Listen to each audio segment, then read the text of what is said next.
All right, I don't know what's going on with this YouTube, but I'm trying. I'm trying to make. I'm just trying to make a video.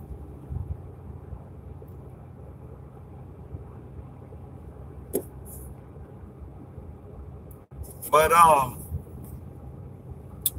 you know, being that Donald Trump is in the news right now,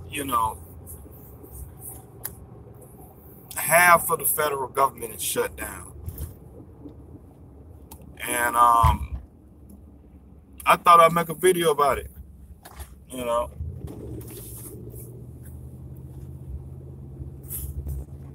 so what do y'all think about this wall that Donald Trump talking about?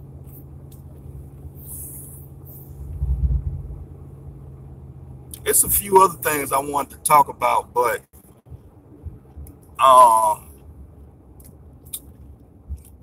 most of the video is about this wall. I wanted to talk about Donald Trump's wall, and I wanted to talk about just an observation that I was, you know, I'm always sitting around like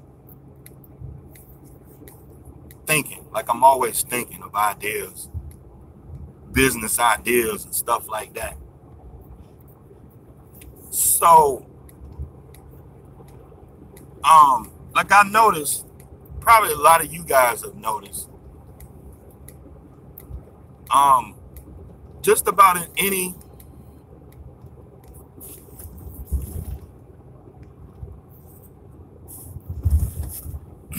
just about any community, you always find like an Indian family running a gas station,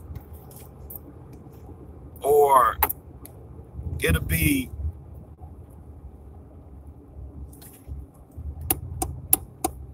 an Indian person running a gas station in like some of the most dangerous areas. They could be good areas. Like being a truck driver, I see a lot of stuff. Okay. I see a lot of stuff being a truck driver. Like I go in some of the most deserted towns, and I be in the backwoods of a lot of small towns. A lot of you guys who drive trucks, you know what I'm talking about.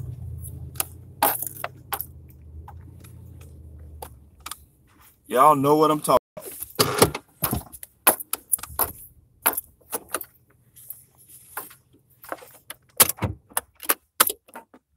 Y'all know what I'm talking about. Let me see what y'all talking about. Waste of money. I'm gonna get to that. And like, it's funny because it's just like, okay, I'll be riding my truck. A lot of y'all truck drivers, we go out here and pick these loads up. We go out to like the backwoods of just about any town out there in the backwoods, the middle of nowhere. I guarantee you, it's a Middle Eastern Indian person running this gas station, truck stop. It's an independent truck stop. Sometimes it be, I mean, I don't know who running the place, but when I go in the place and the cashier is Indian, Middle Eastern, the person that's fixing food over there, the wings and stuff is Indian, Middle Eastern. Okay.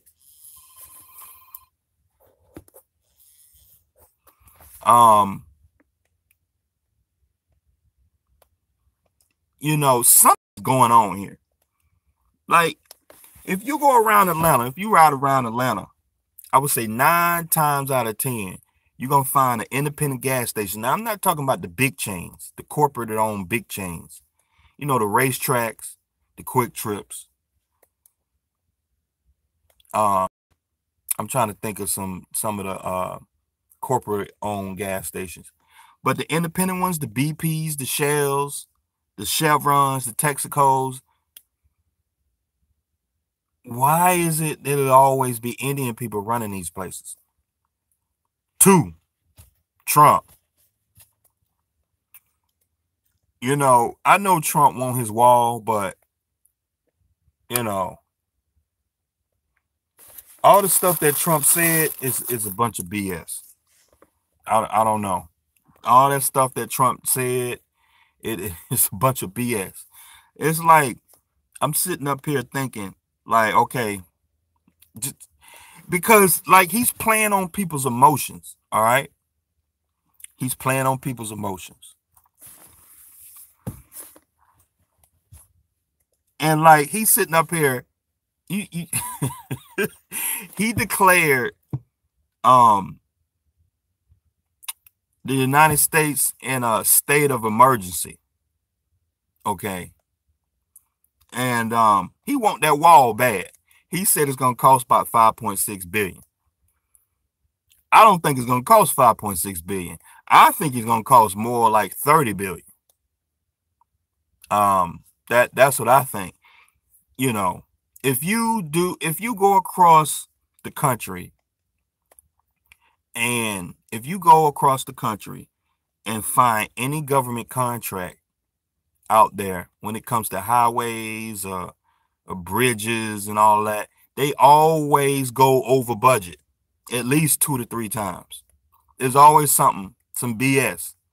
Somebody is got their hand out and they want that government contract, and it's a lot of money floating around and they trying to get paid. And to tell you the truth, I don't think it has nothing to do with the wall. I think it's corporate espionage going on. I think it's corporate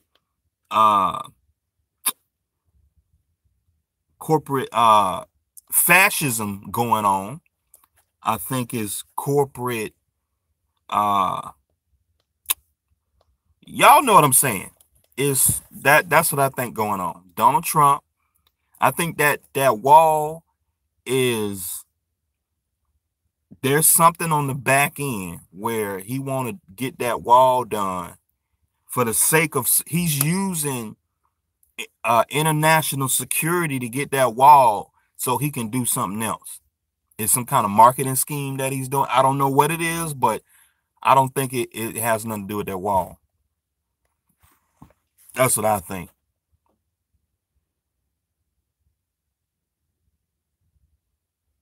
Big Chris say he turned down 23 billion for the wall last year. He turned down 23 billion last year for the wall. So why the hell he crying now? The wall is nothing but Trump's ego.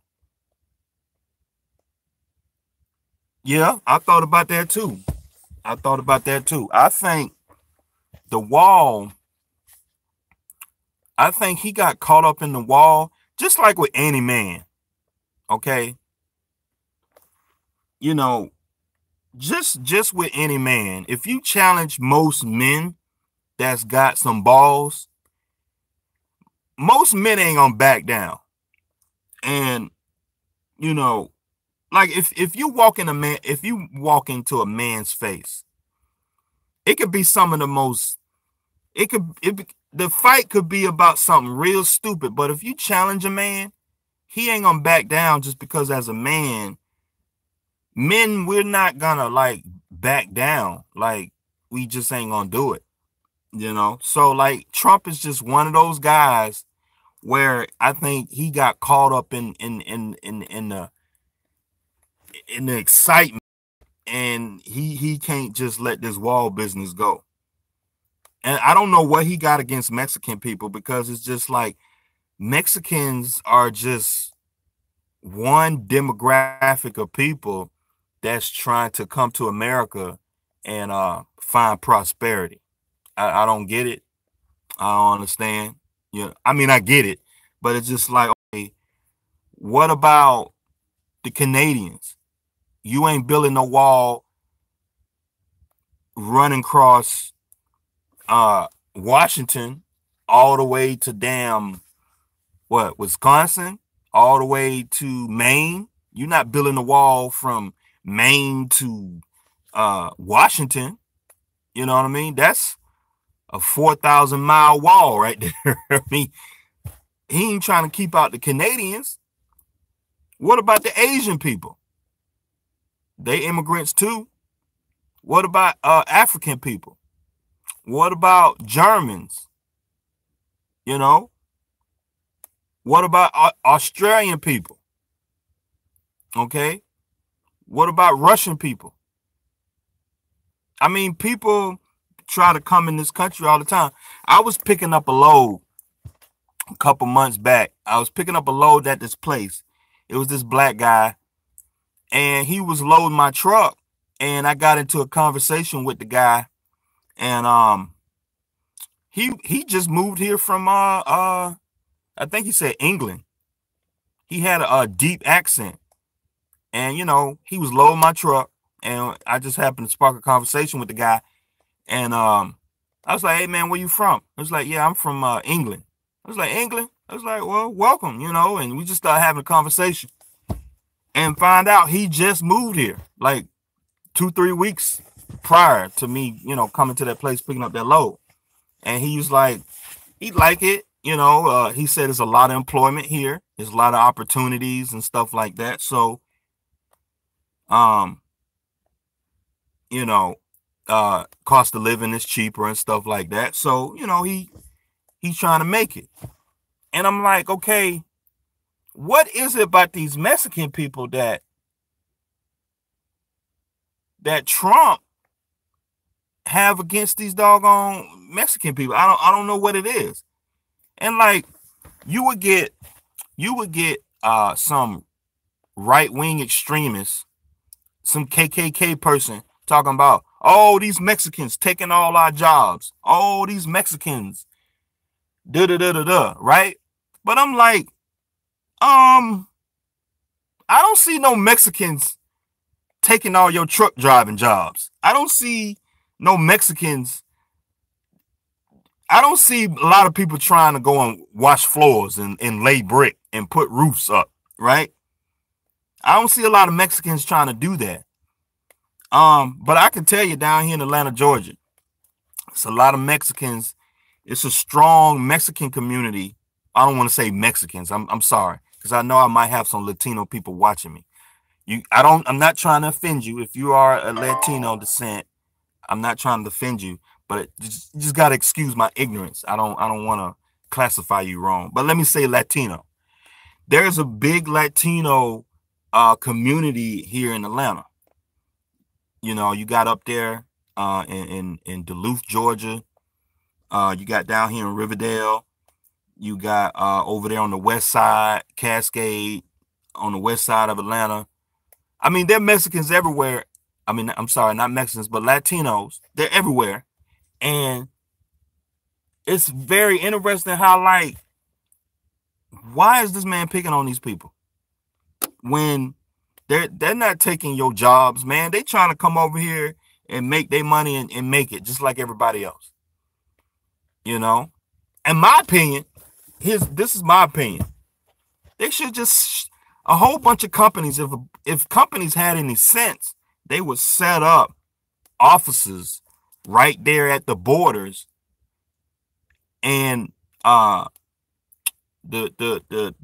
Social Security Administration ought to just set up offices right there so people can get their so Latino people can get their green cards, and corporations should set up shop right there so they can get jobs and hire people legally. And like Trump, I don't get this dude. Something is really wrong with this dude. I don't know what he got against Latino people or immigrants. And like, it's crazy because he wants these people to come over here legally when they don't even have a system set up for these people to go through the paperwork to become legal. You know, you worrying about this wall when the wall ain't gonna stop drugs, the wall ain't gonna stop terrorism, because real terrorists, they don't need a wall. They just fly over. You know? no wall ain't gonna stop no terrorists. And a little Latino guy with a daughter and a wife and just trying to come over to America to get a bricklaying job, a roofing job, uh, um, you know, a Latino lady trying to come over here and get a job at the Marriott to clean bathrooms and make up beds and stuff, or a Latino lady that's working in a sweatshop. Let me tell you something. As a truck driver, I pick up loads, and y'all know this. We pick up loads all across the country. I go to a lot of places, and a lot of these small places that's making widgets, these little widgets they be making. Like I picked up a load of pillow cushions at this place. I think it was carpet or pillow cushions. I went in there, pick up the load, and like, ain't nothing but Latino people in there working. So I don't know what Trump talking about. Oh, Latino people taking all these people jobs, when most people who've been born over here, they don't want them jobs. I don't want no sweatshop job working in a carpet factory, a pillow factory, a box factory. I don't want them jobs. You know what I mean? Like, you can have it, you know? And like, I don't understand Trump. He just have an evil spirit, man. Gary said, "You, sir, don't know what you're talking about, as simple as you say." Well, Mr. Gary, this is my channel. I have an opinion, and that's just my opinion. So, Gary, you sound like somebody who agree with Trump. I guess you agree with Trump. You agree with Trump on the fact that, okay, he attacking a certain demographic of people for no reason at all. Oh, it's not as simple as that. Oh, but yeah, but this president can shut down the damn government when you got federal employees that can't go to work and that's not receiving a paycheck. Oh, he can shut down the government, but it ain't as simple as that. You can go to hell. I'm just gonna tell you. You, Gary, can go to hell. Talking about as simple as that. It is as simple as that. Okay? He can call a congressional hearing with all the major corporations in this country, the top 100, 500 companies. They can set up offices right there at the border. They can set up offices with the Department of Immigration and Social Security and get these people green cards and citizenship. And they can have interpreters right there and say, okay, here's a bunch of companies. What do you want to do? You want to sweep floors? Here's a bricklaying business. They hiring cheap labor. I mean, how do you think this country is built? On cheap labor. It's a good opportunity for companies to exploit cheap labor. I mean, come on. They can hire these guys, hire these people, pay them $7 an hour. I think minimum wage is like I forgot what it was, $7 an hour. And if you're a Mexican coming over here receiving $7 an hour, that's damn good pay. You know, to work at this place, whoever place. The average the average person that's born over here, don't want that job. I don't want to sweep floors. I don't want to clean bathrooms. I don't want to lay brick. I don't want to work on no roof unless it's paying real good. I mean, that's just real talk. So, like, you got all these right-wing extremists, these KK guys. Y'all know who I'm talking about. These hillbilly guys that live in a trailer house some doggone where, that's running around preaching this garbage, talking about get rid of the Mexicans. They taking our jobs and they what? Listen, there are more poor white people that's on Section A and food stamps than they are any other group of people in the country. So I don't know, like, what you're talking about. You know what I mean? And it's just like, I mean, like, it's funny because Trump's sitting up here acting like his great great grandfather wasn't an immigrant.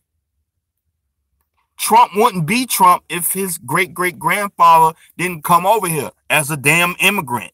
He probably rode on the same boat that African slaves were.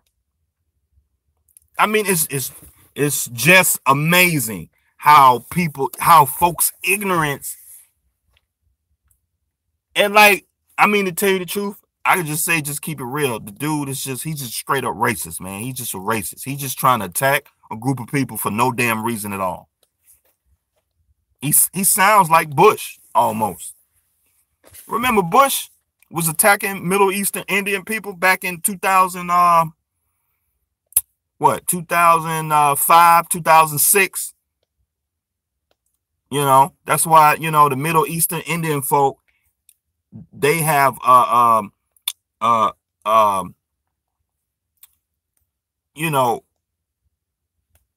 like every time they go to an airport, Middle Eastern Indian people getting pulled in for no reason at all, thinking they're gonna blow something up.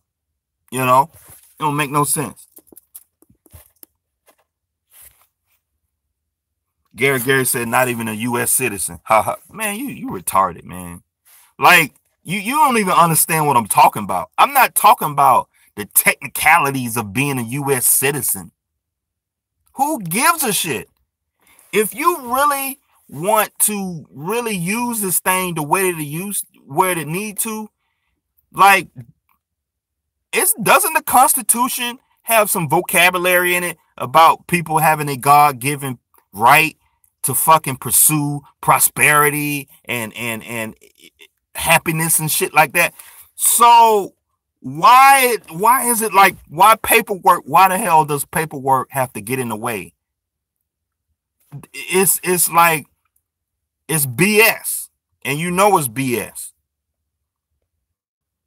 He picking on these group of people. It's like I ran through a whole bunch of stories where you got people that's been working over here for 20, 30 years. Okay. Got a family, bought a house and everything over here, paid taxes and everything. But a lot of these guys have been working under the table, and then here come Trump with all this Mexican, Latino garbage, and then he having these people sent back to Mexico. That don't even make no sense.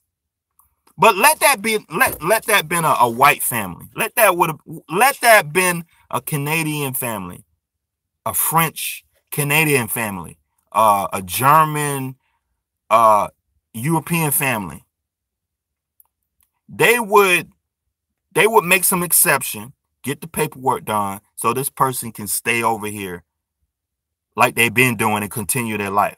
But since they're Mexican, I don't know why he got this animosity to brown people. Why he bothering brown people? The hell wrong with this man? Latino people ain't bothering nobody. They just want to come over here and work just like everybody else.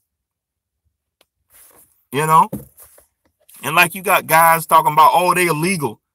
Man, the problem is, like, some people get caught up in the fact that somebody is illegal or not. What makes somebody legal or not? Paperwork? Your name on some paperwork on a social security card, that makes you illegal? Like, that don't even make no sense. It's just because you was born here? Like, that don't even make no sense. This country was built on the new frontier. This country was built on immigrants. Okay? There are no natural born people in this country, except for, you got Indians that live on the Indian reservations or something like that. If anybody can say they're natural born peoples, of his Indians, the Indians that live in, on Indian reservations. However, everybody else, they were shipped over here. Black people, African American people, different demographics, different nationalities of white people, German, Swedish, French, Russian, Asian people. Everybody was shipped over here to exploit labor. It all go back to the crown. You gotta read your history. Go back to it all falls back on the crown. Let me see this guy Gary on here. They do it to African Americans too. I'm from Cali. 50% of the jobs are taken by Hispanic. I don't know Trump handling it.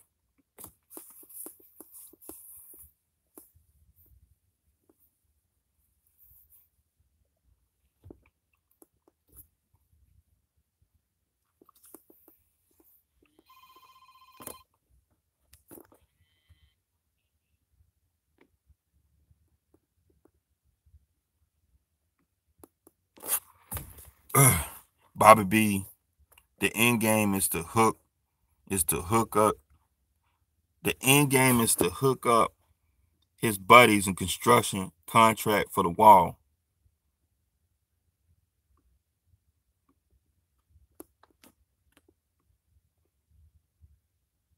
Coal jobs are gone forever. Steel mills too. Nothing but love for Hispanic. I work next to some Hispanic folks, Latino people, and they some hardworking people. I'm just gonna tell you, they're very resourceful. They have good morals and values. The ones that I've met in my lifetime, they have good morals and values. Hardworking people. Like, tell you the truth, you can learn something from the Hispanic community, because it's like Hispanic and Latino people, their culture is built on family. They have traditional values. It's built on family. And like, folk that's been Americanized, that's a term. Folk that's been living over here, that's been Americanized. We've been over here for so long. We lost our values, and like, you got Hispanic and Latino people coming over here. They follow their traditional values when it comes to family, having a good work ethic. A lot of this stuff comes from the Bible. Okay. And so these are good old fashioned values that hold the test of time. And a lot of people that live over, that's a lot of people that's born here, and their great grandfather, we losing it. Facebook is taking over. Twitter, we don't know how to communicate, and it's a doggone shame. We don't know how to take care of one another. Like, you can look at the Hispanic and Latino community and look at how they carry themselves. These are some very, like, I don't know the word. Like, just think about just the fact that, okay, you got a man or a woman that's willing to risk their life and come over here, work to send all their money back home. Like, I don't know about you, but a lot of people wouldn't do that. A lot of people I know, like, a lot of people just don't do that anymore. Just that philosophy. A lot of people I'm going to just come out and say it. A lot of people just selfish. A lot of people are, what's the word? What's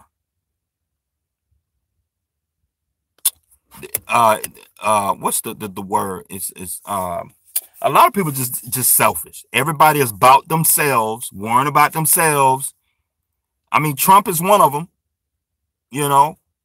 and like, he's sitting up there acting like Latino people, they're so bad. Like, I don't understand.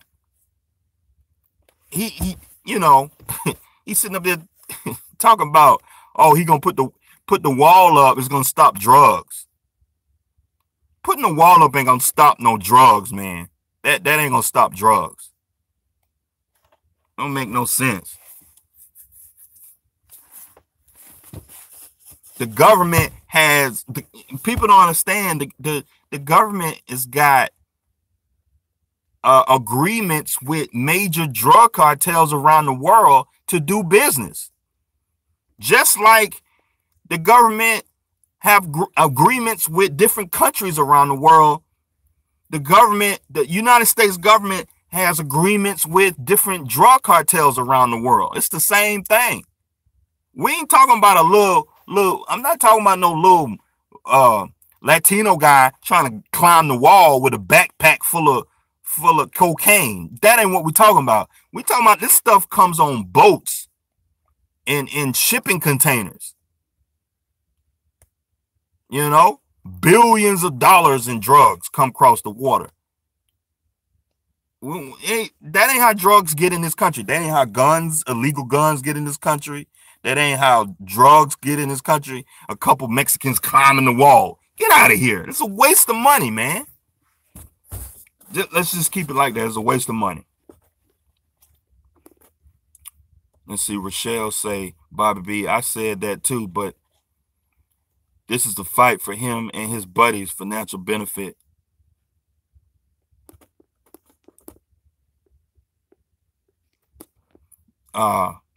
Bobby B say long money has never understood short money.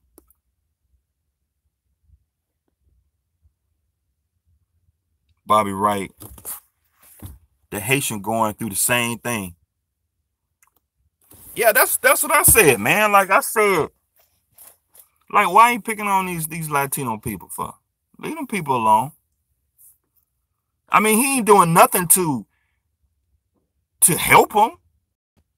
You know what I mean? He talking about it's like it's just like, okay, it's just like everybody who have something against these people, they run around complaining, right? Oh, you this, oh, you that. But you ain't doing shit to help the situation. I mean, it don't make no sense because I know my great-great-great-grandfather, my great-great-great-grandmother came on a slave ship. I mean, I could pretty much, because a lot of my family roots are from a small town in Georgia. So, I mean, we talking about plantation. Like, I'm not too far off from, my family coming from slaves. I know that. But here I am. I got a trucking business. I got rental properties. I got money in the bank, all due to my family going through that struggle. So Donald Trump he gets to be the president of the United States of America, all because his great-great-grandfather decided to get on a ship, ride over here, start a business, and then his father started, continued that legacy and built that wealth so he can stand and be the president of the United States. So I don't understand. I don't get it. Like, you get what I'm saying here? This don't even make no sense. Let me go back through some of these questions. Let me see.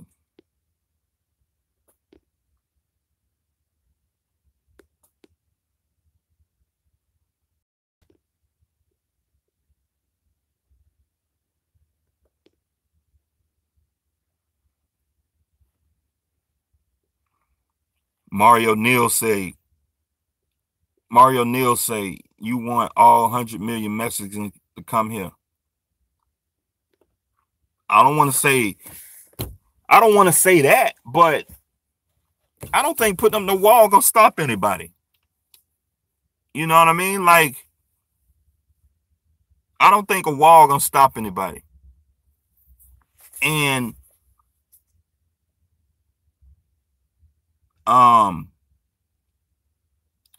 for the U.S. government, and here's my sense on it. For the U.S. government to be $20 trillion in debt, I mean, my opinion on the U.S. debt is this was the plan from the jump. I mean, a lot of people don't understand like currencies. So, I mean, the thing is like we have a lot of educated people out here, a lot of very smart people out here.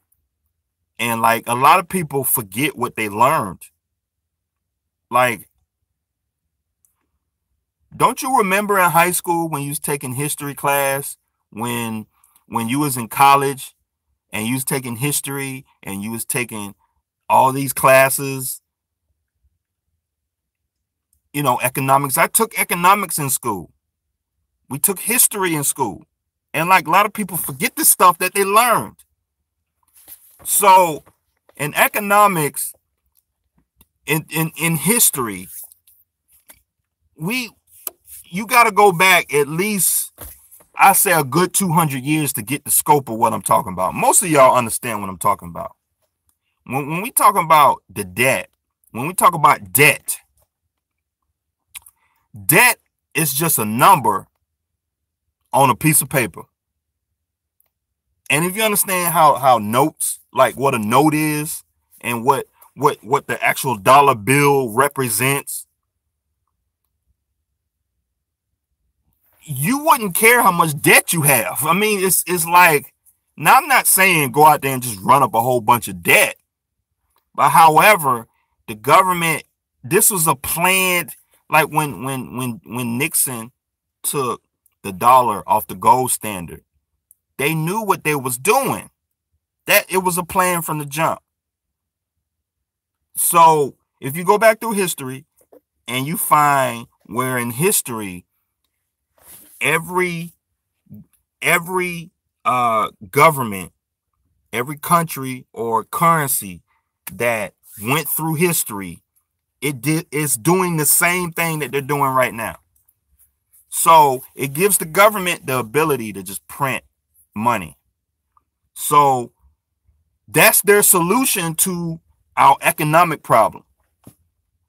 So the point is okay, when you say I want all 100 million Mexicans to come here, well,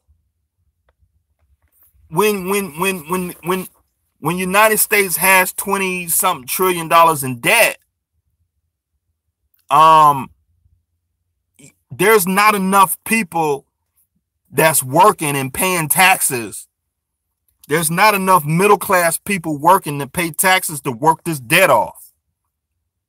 Okay? So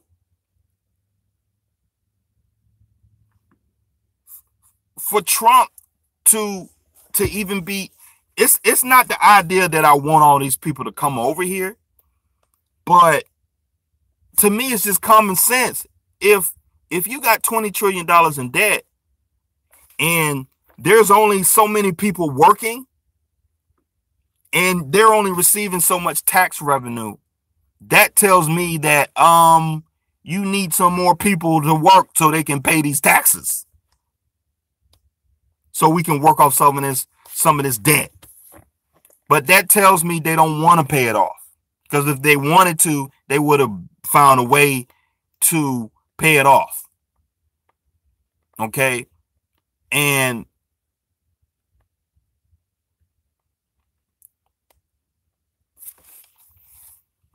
y'all get what I'm saying here. And it's all a game, man. Like, I don't know what Trump got up under his sleeve, but like, I would love to sit down with him and pick his brain. It's like, man, what the fuck you doing? Like, what are you doing? What are you out of your mind? What's wrong with you, man? It don't make no sense. Let me see what y'all talking about.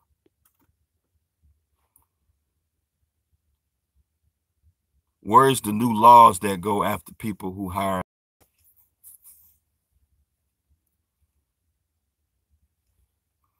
Let me see. Eagles, what do you say? Eagles shooters. Build wall, tall, thick, wide. It's not fair. I come here legally and had to wait 6 years to get approval. Okay. Okay, if you had to wait 6 years to get approval, that's fine. But why do you have to wait 6 years? You know what I'm saying? It's just like y'all got to stop with this. Y'all got to think outside the box and stop thinking whatever something is what it is. It don't have to be that way. You get what I'm saying? It don't have to be that way. You shouldn't have to wait 10 years to get Section 8. You shouldn't have to wait. You shouldn't have to wait that damn long. Okay? You should be able to walk up to the United States of America. You pay your little fee. Okay? You pay your little fee, 50 pesos or $50 fee. You want to come to America and you get a social security number right on the spot and you get a job right on the spot. You got all these companies right here ready to hire you. So, I mean, just because it took you 6 years to get approved and get your citizenship and all that to come over here and stuff, it don't have to be that way. If they really wanted to speed the process up, you could have got it sooner. And that tells me they don't want your business. That's what that tells me. When people start dragging, like, for example, if they really wanted to get some stuff done, they will find a way to get it done. Just like with healthcare, they got that done. Okay, I can apply for my authority right here, right now on my phone, and I can get my DOT number in 10, 15 minutes. Okay? Like, for a country to be so strapped for tax revenue, for a country to be so strapped for labor, for a country to be so strapped for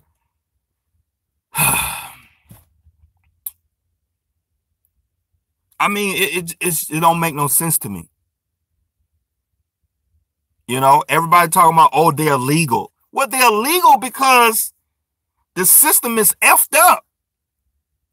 They ought to change the system. There's no motivation for them to change the system. There's no motivation for them to, like, okay, it don't have to take you 6 years to get your citizenship. It shouldn't take no more than 2 weeks. I mean, damn. I mean, and not even that, you know, how about the people who've been over here for 20, 30 years, built a family, bought a house, paid taxes, but they're working under the table, and then here comes Trump and the police knocking on the door, say, hey, man, you got to get out of here. You're illegal. There ain't no system or for them.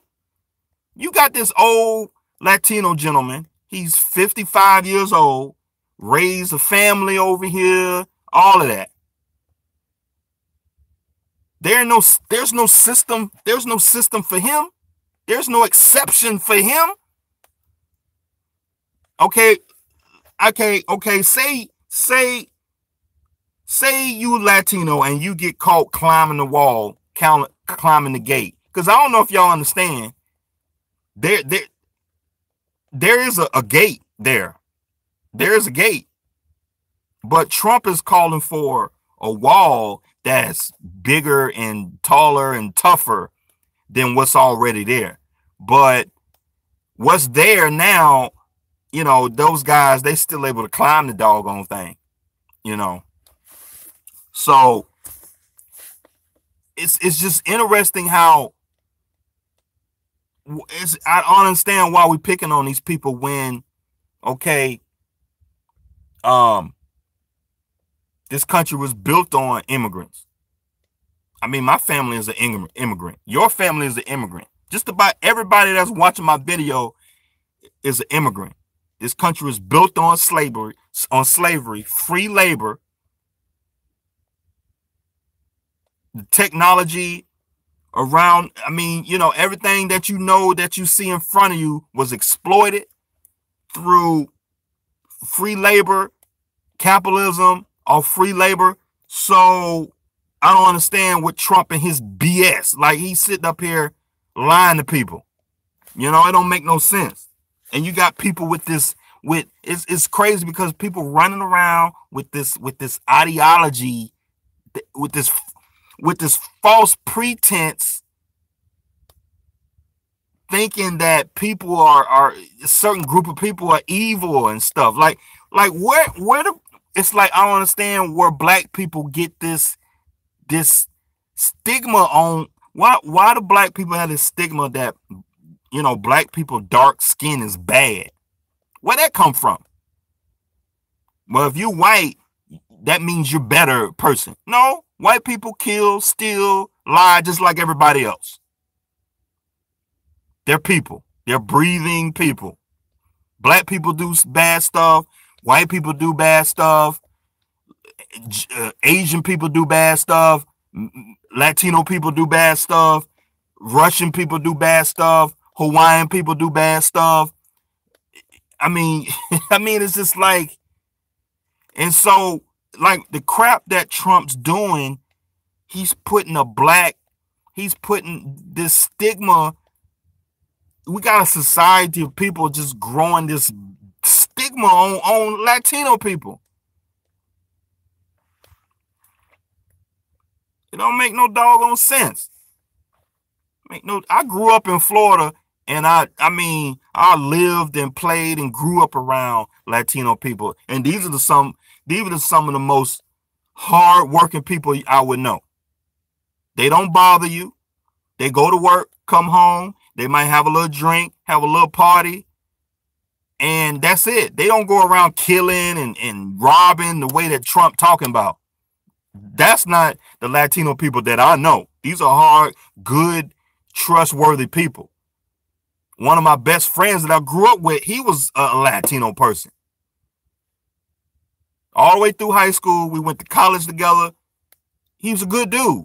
Like, so his mom and daddy was good people. Like, I don't understand what's going on with this dude. That's just the deal. People coming through border overnight, that's immigration process. It takes too long when you come from Africa.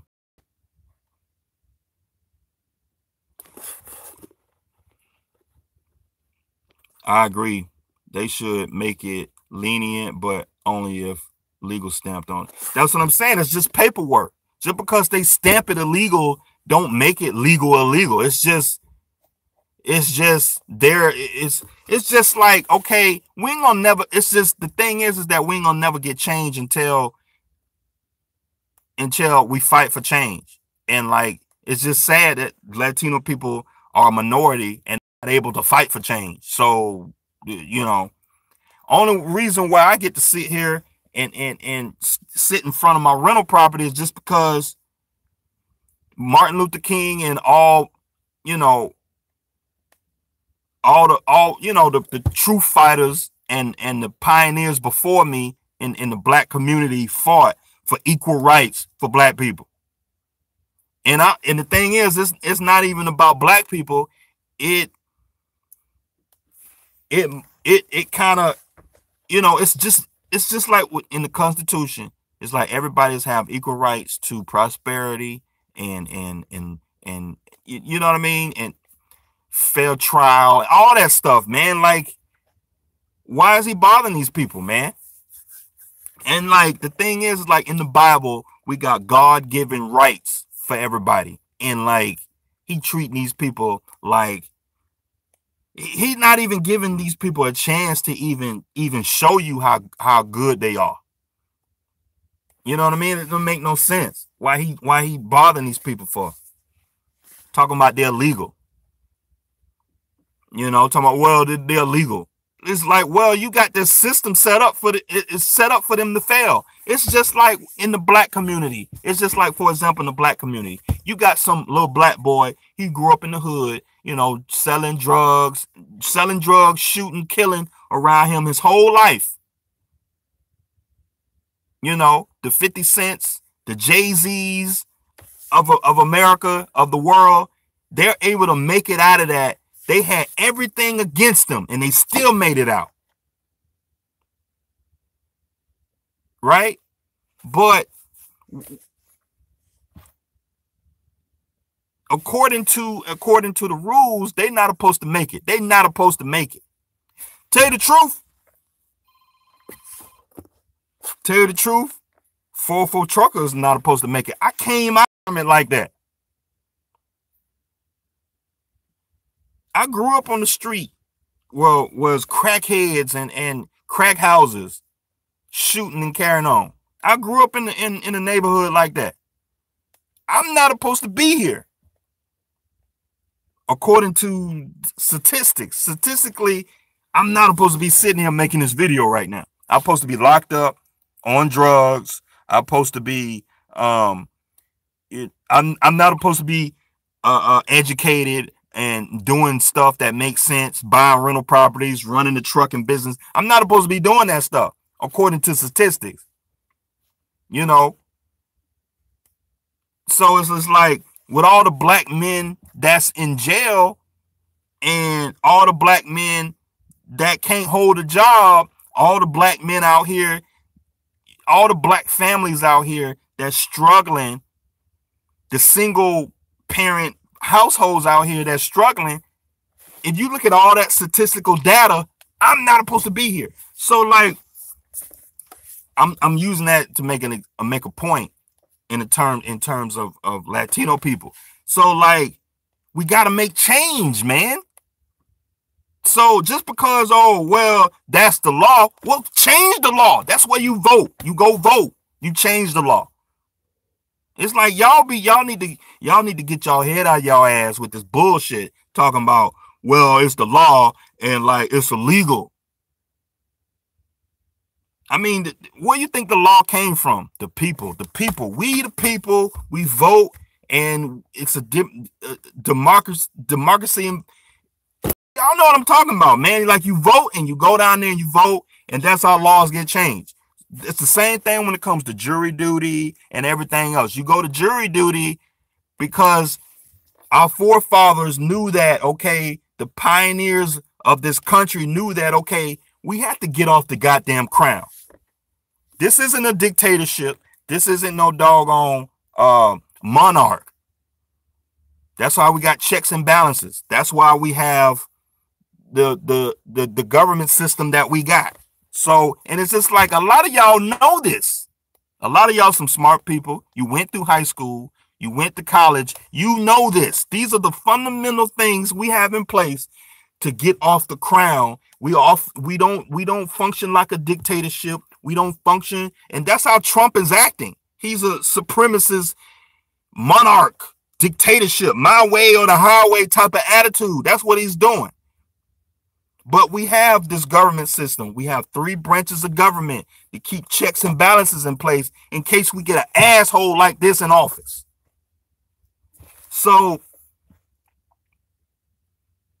in order to make change, I don't think Trump. You tell you the truth, I don't think Trump's gonna make it make another term, because his first term, he exhausted his opportunity to be president. I mean, like, remember, he wants immigrants from Denmark, which means white people. That's what I'm trying to tell you. Let's get real. Ain't enough job openings in America for the people. I think it's jobs out here. I think it's plenty of jobs out here. I really think the U.S. should come up with a plan to help people that's in the states are already to get legal and still build a wall. I don't think they need to build no damn wall. I don't think they need to do that. They already got a wall in place. Like all that crap that Trump was talking about, well, they go to the border and swing, they turn a right and swing a left. That ain't how it work, man. There's already a wall in place. It's just real old, and like them guys are still climbing over it. But I don't think no wall gonna stop people from doing that. They're gonna dig a tunnel. I watched this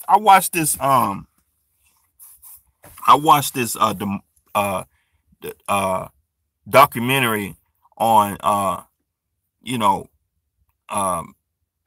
Latinos, coming to this country. They have tunnels, man. They don't even, I mean, the news wants you to think that a lot of these guys are climbing the wall, climbing the fence, but some of them go through tunnels. Some of them hide in the back of a pickup truck. Some of them hide in trucks. Some of them hide in shipping containers. Some of them hide in all kind of different ways that they're able to get into this country. The wall, the Mexican-U.S. border is just one part. They're not talking about the truth, and they don't want you to know the truth. You know?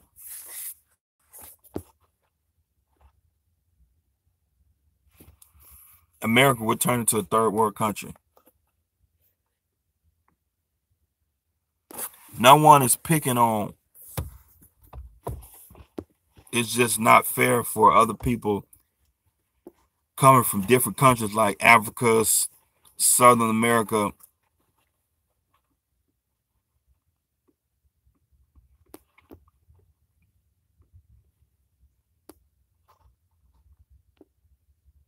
Bassfinder 68 said Trump played low-income white men. They're still better than immigrants. Works every time. That's what I said. That's what I said. Trump played the doggone poor America. Because I'm just gonna keep it real with y'all. I'm gonna be honest.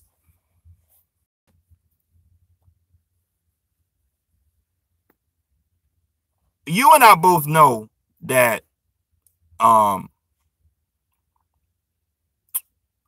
you and I both know that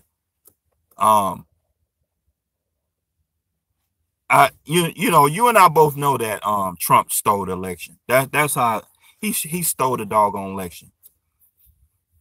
Because Hillary had way more votes. You and I both know that Hillary had way more votes.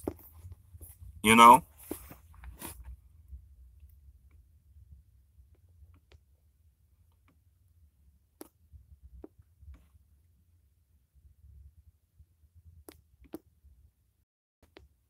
Right. Yeah. Yeah, he damn Nazi. Yeah, I agree with that.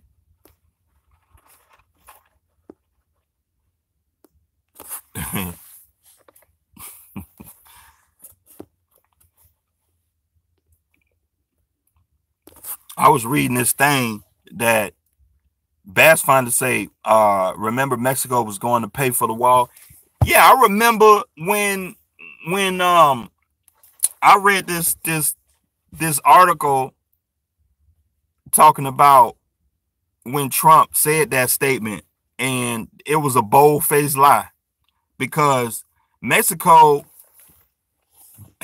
Mexico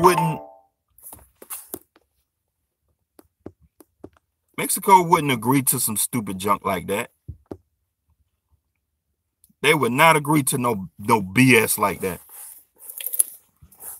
Michelle said the majority of the people that are here legally are extended visas. They didn't come through a damn tunnel. It's propaganda.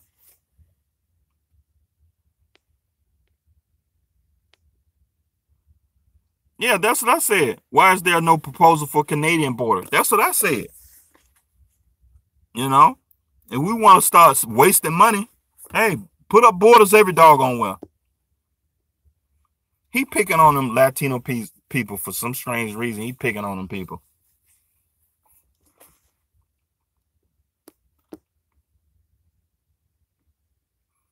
That's what I said, Bell Finder. I mean, most of the time when you go to, I say a middle of the road type hotel, you know, if you go to like a 4-star or better, you ain't gonna see a Mexican in there working. Because you know, a 4-star hotel or better, this job, even for a housekeeper, they're probably making $15, $16 an hour. You know what I mean? Even for a housekeeper. But if you go into like a 2-star, a 3-star hotel, you probably looking at a Latino person in a lot of cases, depending on where you are in the country. If you're down in the Southwest, it probably don't even matter because, you know, it really don't matter because I've seen a lot of truck. Once you get down to like Texas, Louisiana, Mississippi, Arkansas, and you know, the southwest part of the country, Latino people are doing quite well. They're doing very well for themselves. I see a lot of Latino attorneys, a lot of Latino doctors, a lot of Latino middle class that's doing pretty well, got their own business. I mean, in some areas, you go through a whole community of Latino people. The stores, all the businesses in the area are Latino. Are from, you know, Hispanic type businesses. You can read the names of the business. All, you know, I mean, the Publix is Latino. I mean, Hispanic. You know what I mean. So, and like, I don't know what it is. I don't know why people feel fearful of Latinos coming over here. I don't get it. Like, talking about they're taking over. Like, they ain't taking over.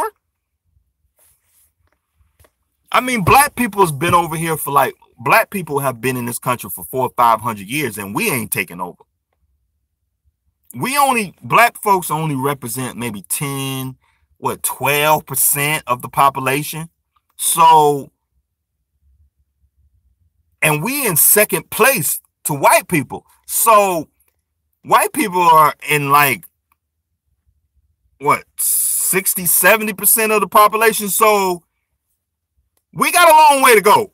And even still, Latino people only represent maybe 5% of the population. So all this garbage about Latino people taking over is BS. They are not taking over. Granted, the economy is kind of, you know, is making accommodations for Latino people. You know, I mean, just about everything is in English and Spanish. But, I mean, the truth is, I just don't understand why Trump picking on this man, picking on these people. So we got an hour on this video. I'm going to go through these questions real quick, and then I'm going to end this. I know this video is going to be a hot topic. I'm probably going to get a lot of on this, but this is my channel. It's my opinion, and that's just what it is. So, you know, folk be thumbing down like they hurting somebody. You know, I guess, you know. It's like, man, you ain't heard me, man. It's like I be getting comments sometimes in my inbox, and I be like, wow, man. Like, I guess the video is like, because a lot of my videos, they'll be about, you know, making money, starting a business, trucking, you know, all kind of topics. And like, if you thumbing down my video when I'm telling you to go start a business, I don't know what else to tell you. Because if you don't want to start a business, what do you want me to say? You want me to blow smoke up your ass and be like, oh, you know what I mean? It's like you want me to make stupid videos about drama and trolling people and you know, no, I don't make them kind of videos. I make real controversial videos about money, starting a business, trucking, and stuff like that. That's my channel. That's what I talk about. So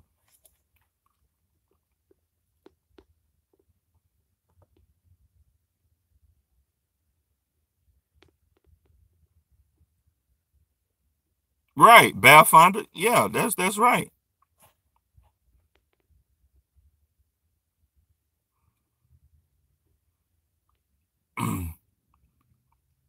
Well, the thing is that I don't think, see, Bass Finder, it ain't about necessarily that coal mining is coming back, but a lot of these industries like steel, coal mining, and stuff like that,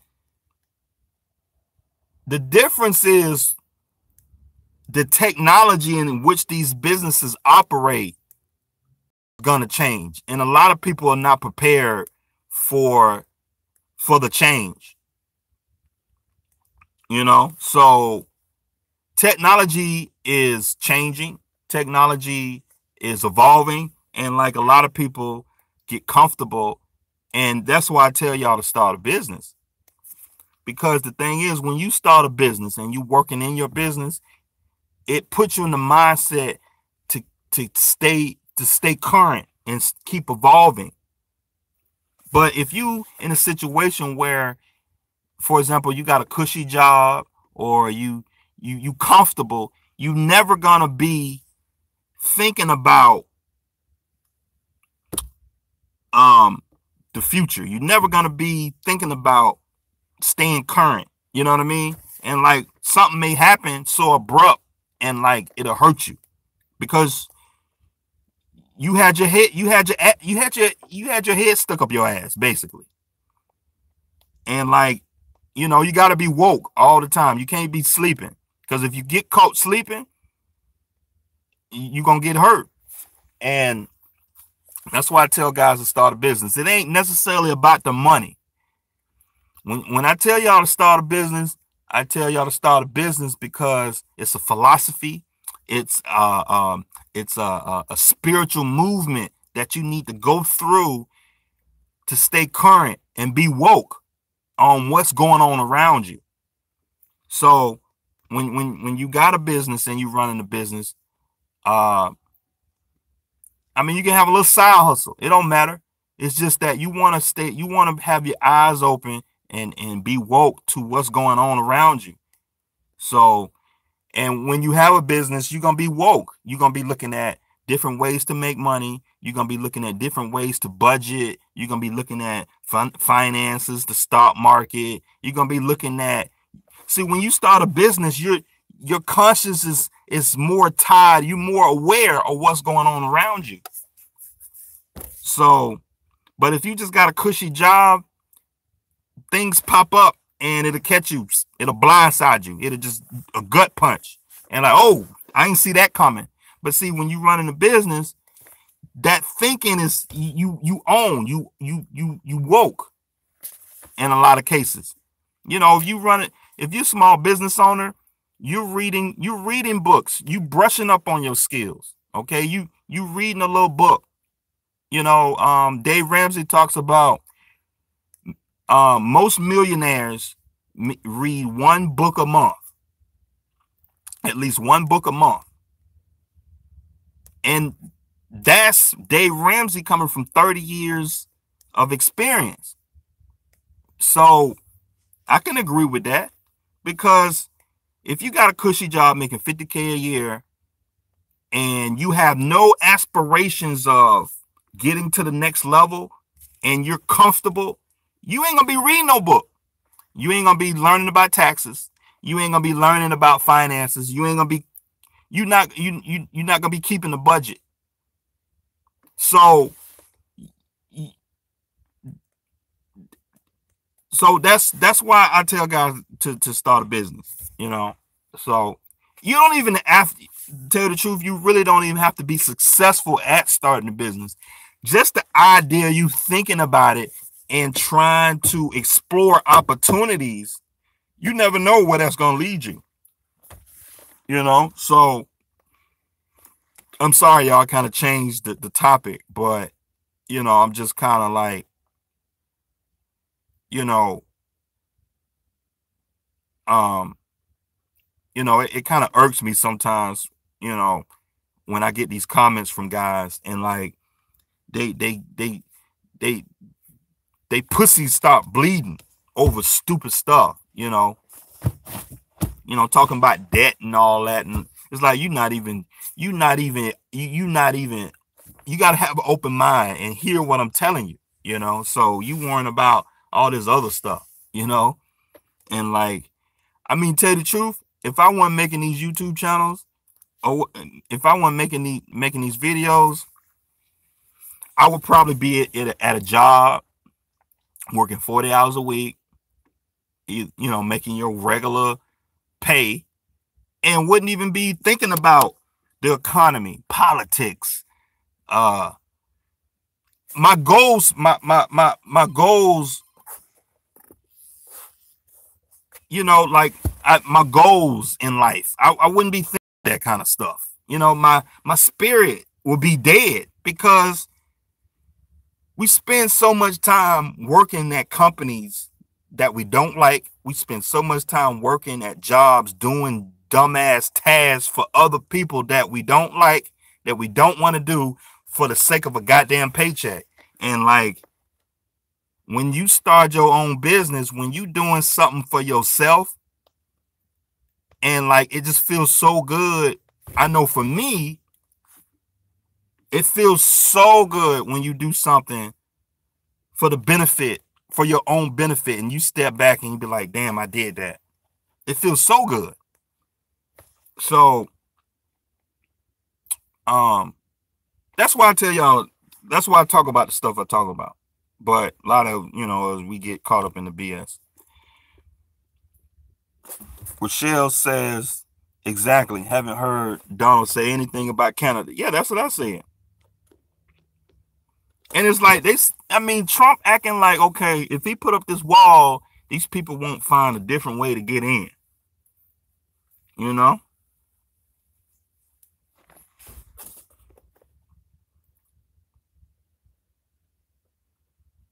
What kind of old Chevy?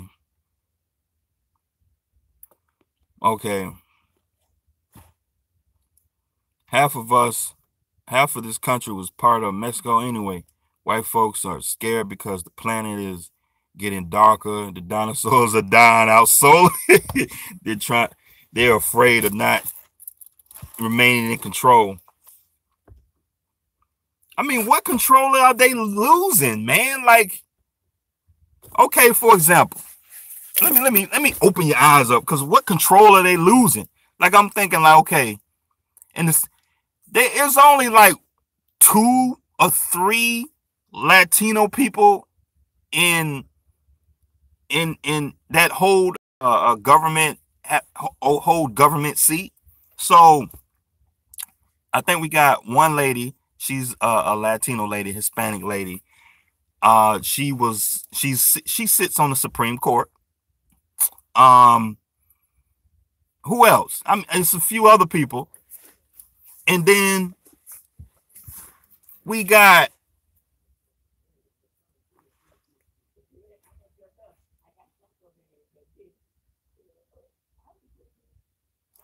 hold on, y'all. This old dude over here got my attention. But it's just like, okay, then if you go through all the governors in this country, all the mayors in this country, it's probably like it's like a handful of them hold a controlling seat that's got some interest of some kind. And then you got in the private sector, you got, you know, some private companies, you know, that's run by Latinos and stuff. So I'm trying to figure out, what goddamn control are you talking about? They ain't, Mexican people, Latino people are not taking over. So you need to just chill out. Just chill. I mean, black folks have been in this country for 400 or 500 years, and like we still ain't taken over yet. We getting there, but we ain't nowhere close to taking over. So I don't know what these white folks, I don't understand what they're talking about. I mean, like it's something else. Now, I just want to put a disclaimer out there. When I talk about white folks, I'm talking about the white wing extremists, the KKK guys, you know, them guys. So if you are from, you know, that descent, don't get offended. I'm just, when I say white people, I mean them right wing extremist guys, the Rush Limbaughs, them guys, the Hannity guys, them guys, the Trumps. That's what I'm talking about. Them right wing extremists. Those are the type of people I'm talking about. That's when I say white. Now, if you just a, you know, if you're, you know, a truck driver and you just happen to be white watching my videos, I'm not talking about you. I'm talking about the extreme KKK guys, K guys. That's what I'm talking about.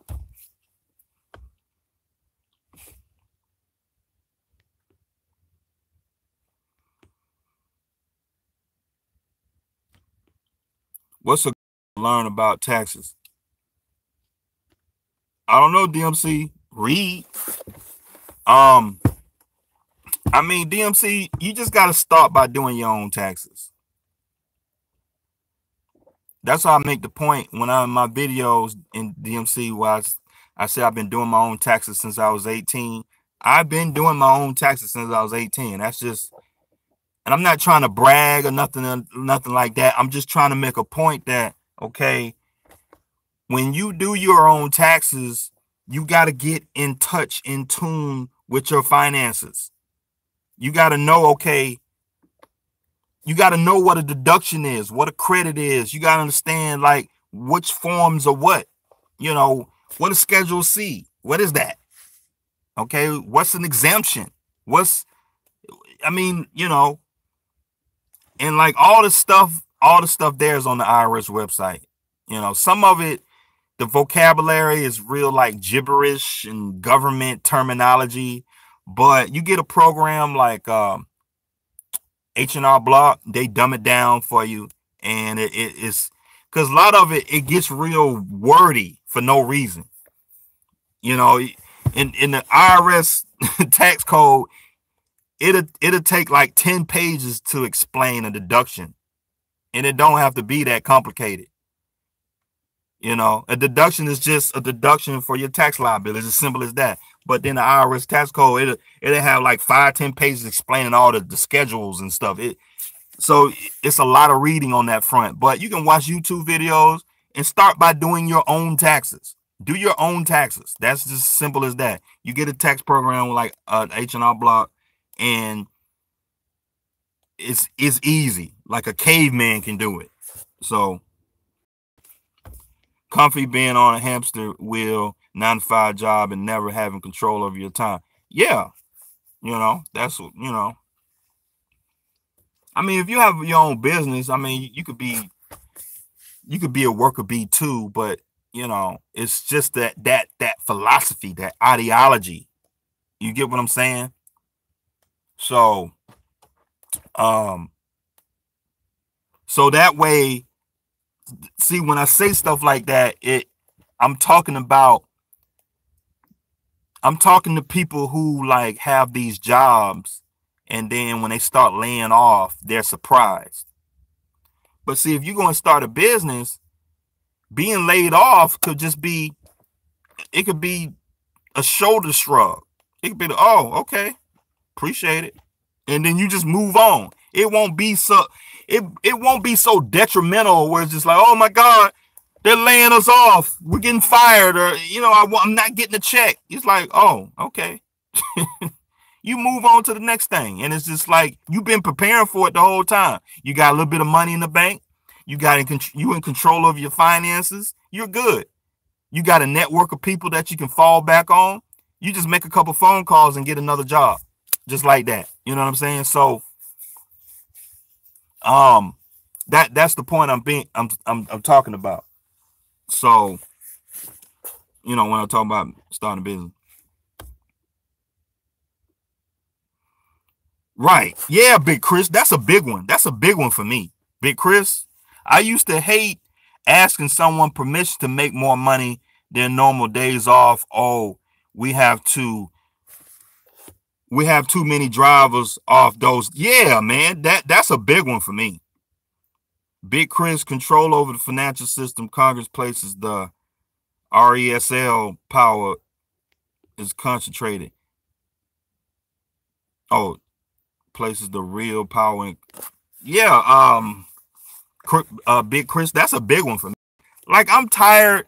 Like, that's a big one for me. Like, in corporate America, I'm after working in corporate America, I'm just sick and tired of asking for permission to make more money.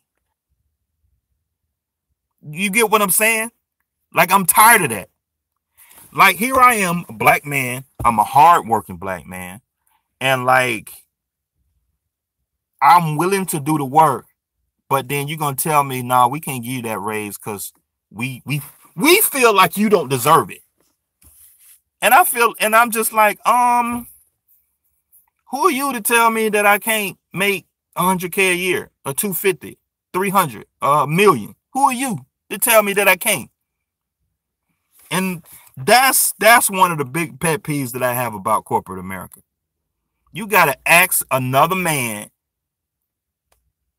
to make more money. That's a big one for me. That's it right there. That's where it lies right there. You got to ask for time off. It's like, no, man, I don't feel like coming in, and I ain't gonna come in. That's just simple as that. Well, you gonna get points. We gonna fire you, or we gonna write you up, or we gonna do all this other bullshit. I'm like, good. It's like, man, that stuff bothers me. That's a big one for me. But besides all that, what I was trying to make a point is just like, okay, when you start a business, if you like a worker at a company, you work at Ford, and they start laying folks off. Okay, a new technology comes in, and you wasn't ready for the technology, and like you were sleeping the whole time. Well, all this time you spent on Facebook, all this time you spent on Twitter and worrying about other folks' business, a bunch of BS, who having sex with who, and all this drama at work and all this. Ain't worrying about that mess. I've been reading books. I've been doing this side hustle. I've been learning a new trade. I've been learning another little side thing to increase my income. I've been learning a new skill to add to my portfolio. I've been learning this and that. And like, the company turns around and lay a bunch of people off. And here you are. You were sitting over here learning how to do taxes. Now you can do taxes on the side. You went and learned how to do hair. You went and learned how to learn how to flip houses. You went and learned how to do photography. You went and learned just another skill. You wasn't trying to make no money. You was just trying to, you was just, it was a hobby. You were just having fun doing it, right? And then all of a sudden the thing turned into a business. You making money with it.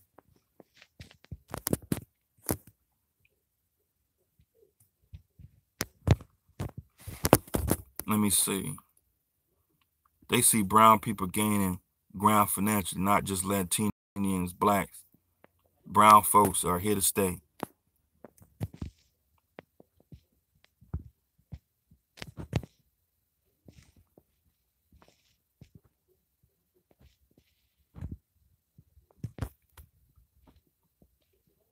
White guy says the left started the KKK.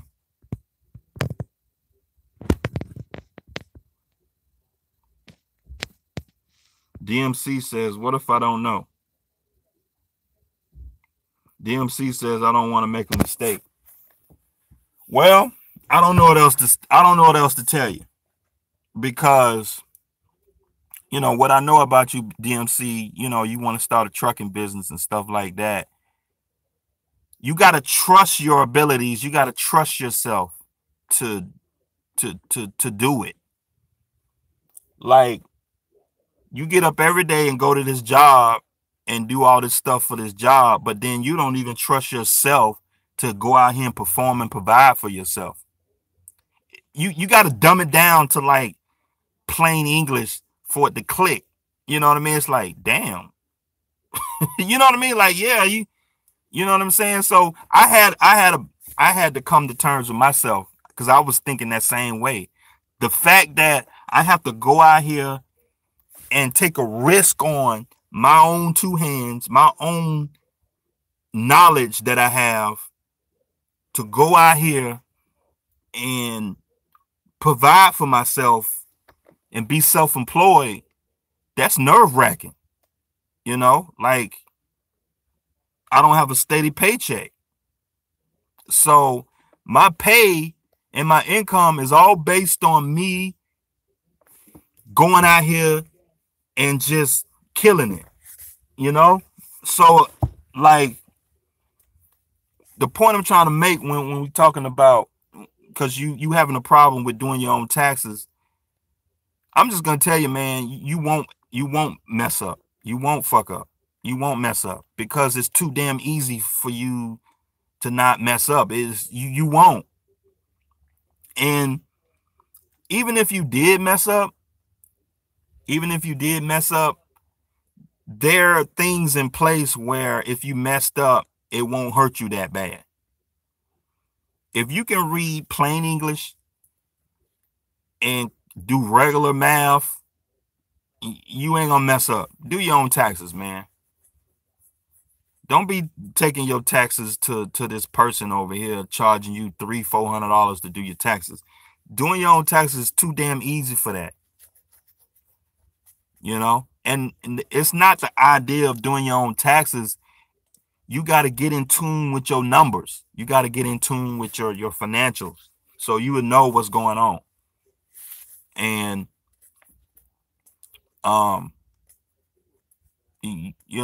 it's just a mindset, man. You got to get over that. Like, get over that. That's a big hump, because I had it myself, and I'm not pointing fingers at nobody. However, you gotta become confident with yourself and get over that bullshit. It's just bullshit. It's just like,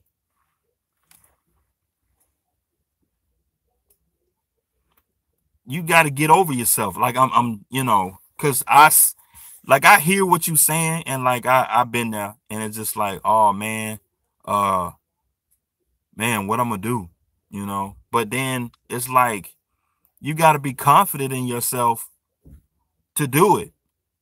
And it's just like, Grant Cardone, he's got this philosophy of getting stuff done. And like, I've been trying to practice that philosophy, Grant, and basically it's a basic concept. It's real basic. Grant Cardone says, in order to get stuff done or get more done, you basically got to write it down, put it on the calendar, commit to it, and get it done. Simple as that. And the thing is, if you don't write it down, put it on the calendar, and commit to it, it ain't gonna get done. That's if you think about it, that's like the basic outline to getting shit done.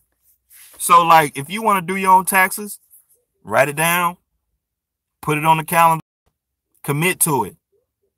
Committing to it is just saying you gonna do it on that time and that date, and say, okay, we gonna get that done. That's gonna be done. If you don't commit to it and write it down, it ain't gonna get done. So you gonna go 10 years and it ain't gonna never get done. So like, for me, the fear, when you to remove fear, you gotta do it. and get experience with it. That's how I feel like it. It's like, okay, when I did my first rental property, I was nervous as hell. This was the first time I spent a large amount of money on something. Like going to the closing table and spending $30,000-$40,000 of my hard-earned cash. That was very emotional. Like I'm not even gonna lie. I cried. Like I was so nervous. And when I left, I cried. Like it was the most, because I bought a property that was run down and needed a whole lot of work. And I didn't know I was going to get through it or not.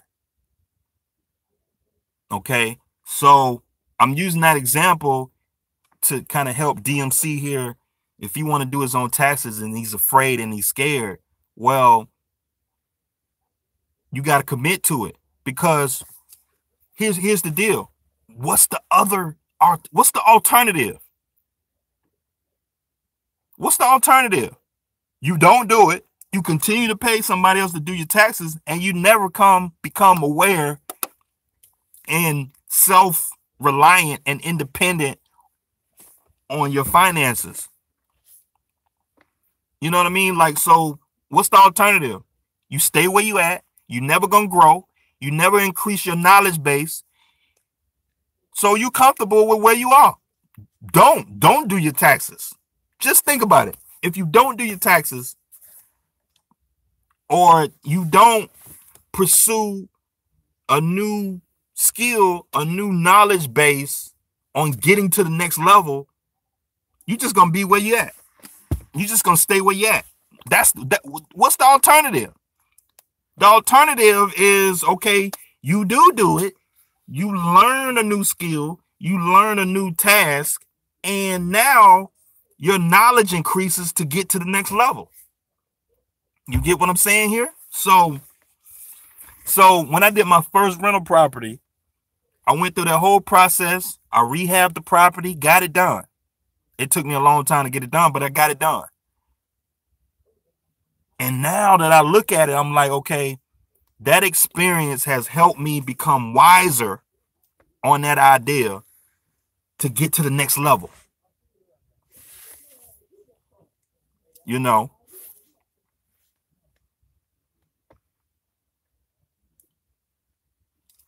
I'm watching these old guys over here. So, like I say, if you go to H&R Block or a tax program out there, TurboTax and all the others, it's so foolproof that you can't fuck up. It's so foolproof.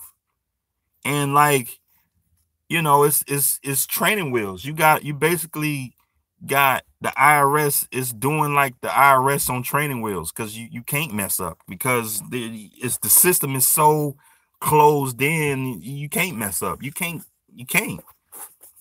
mess up, but it's got so many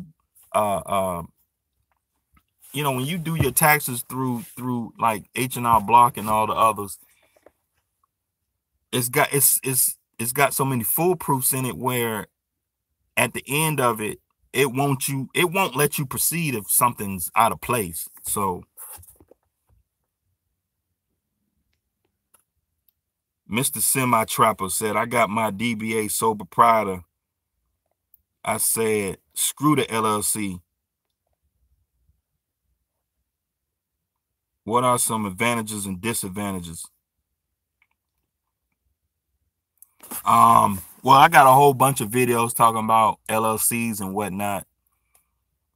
I was thinking maybe one day I'll do a video on the details of an LLC, but the thing is I'm not an attorney, so I'm just a little guy out here doing business.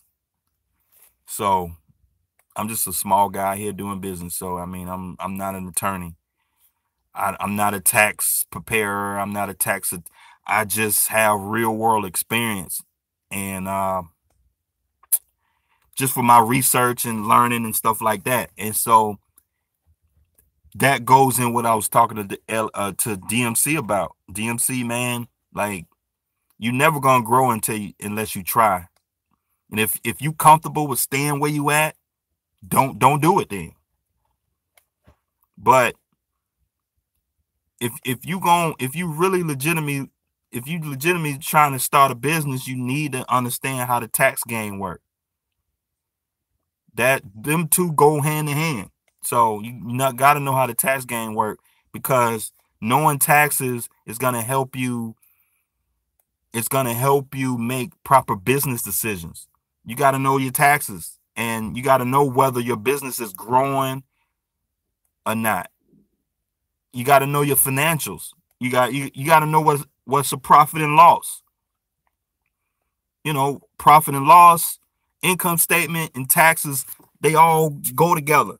And when you looking at them and looking at the numbers, it's going to tell you whether you're making a profit or you losing money, whether you need to invest in a truck or not, whether you need to invest over here, what have you. If you don't have them, if you don't have your taxes and your income statement, all that stuff, you don't know. You just making money. You know, you just making money, you know.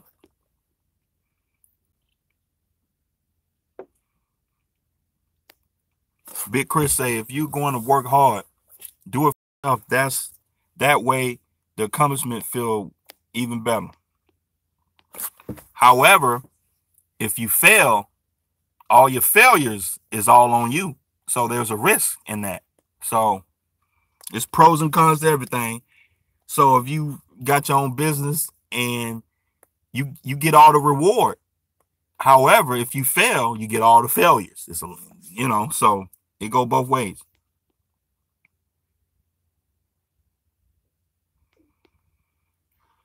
DMC said personal and business tax is basically the same principles, right? Income minus expenses is what you get taxed on.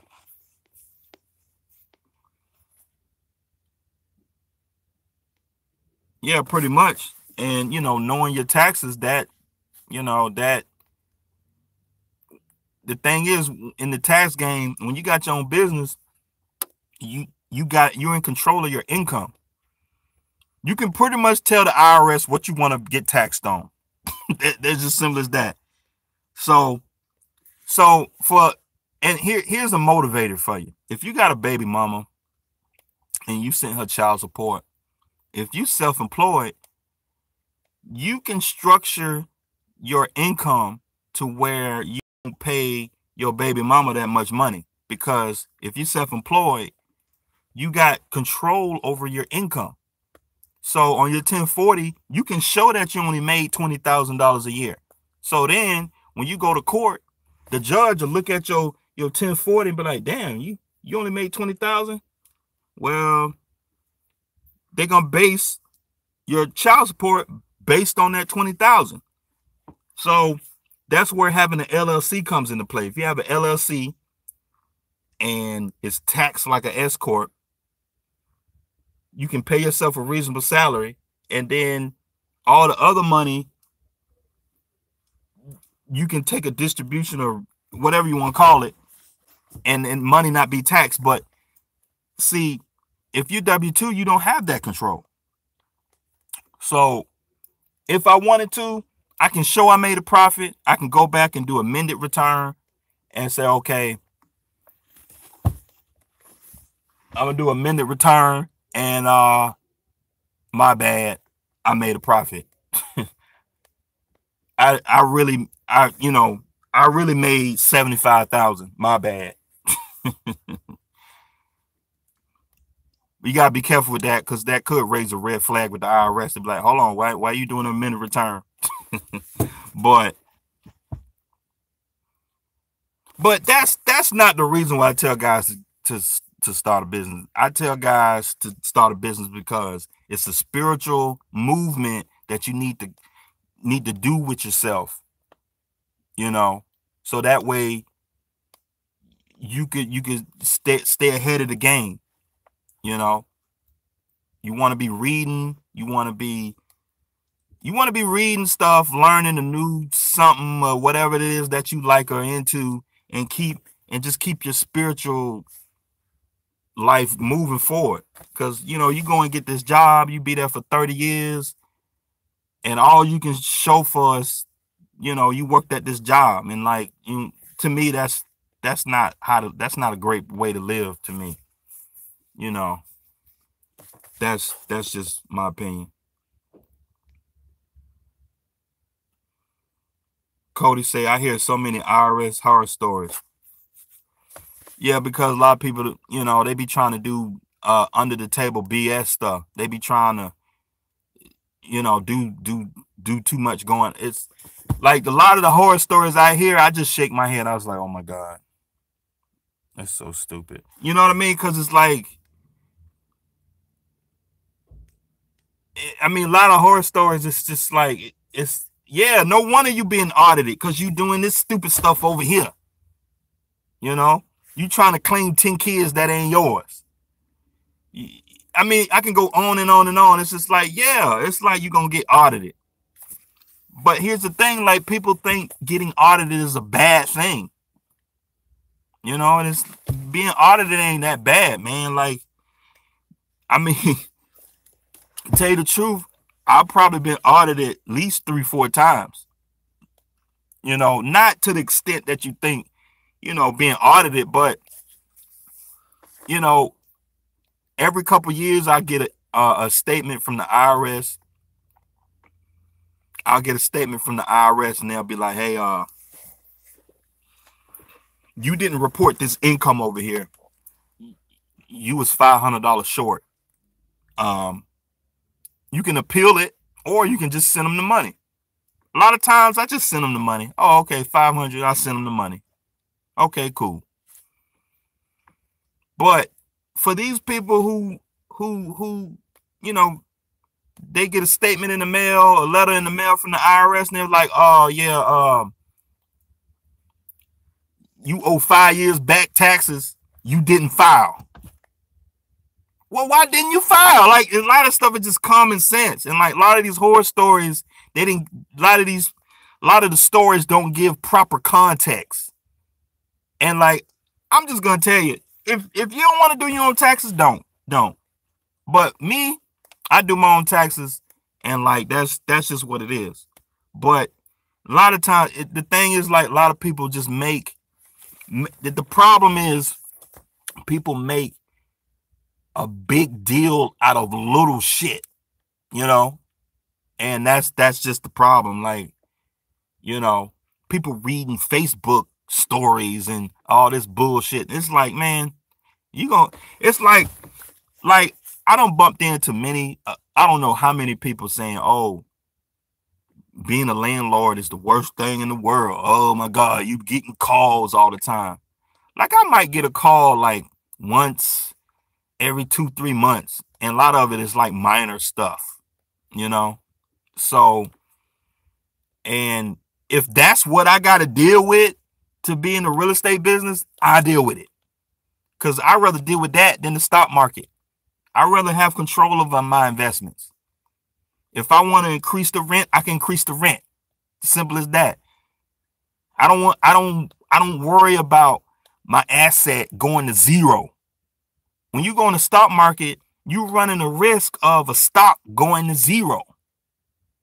If you invest in Ford at $50, their stock could go down to $2. I don't want that. I don't remember the last time real estate rent income going to zero. I don't remember that. I don't remember last time ever in history where you have a lease agreement with somebody. You have a 10-page lease agreement. You have all these protections in the lease agreement, and somebody don't want to pay you rent. What you do, you take them to court and you evict them. You put another tenant in there. It's like, but let it be told, you'll find all these horror stories about people renting houses and they having problems. But the thing is, like, if you start digging into the story, what you find out? Oh, they ain't have a lease agreement.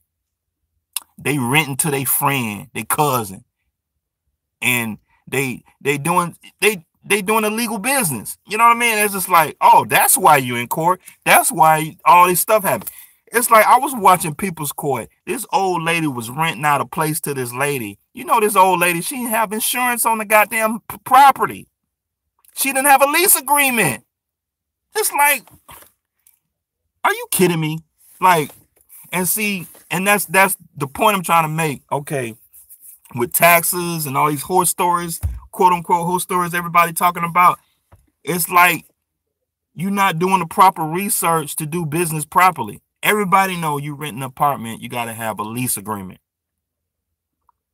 I don't care if it's month to month, whatever. Have a lease agreement. You can get a napkin, you can get a piece of toilet paper and just say, hey, my name is this, I'm 404 trucker, your name is this, that, the rent gonna be this a month. That's a lease, and have them sign it. Done. I mean, and a lot of people don't even have that. You can have a 1-page lease agreement, 1 paragraph. That's it, and have them sign it. The agreed upon rent is $500 a month. Your name is this name. Here's the date. You sign it. Lease. That's it. And a lot of people don't even do that. And so all the horror stories I see is because people don't have insurance on the property. They don't have a lease agreement. They renting to their friend or their cousin, doing folks a favor. They renting out a room in the back room, and people are not married. They living together, but they ain't married and stuff. So that creates problems. So like they get into a fight and then they on people's court with all this. It's like, oh.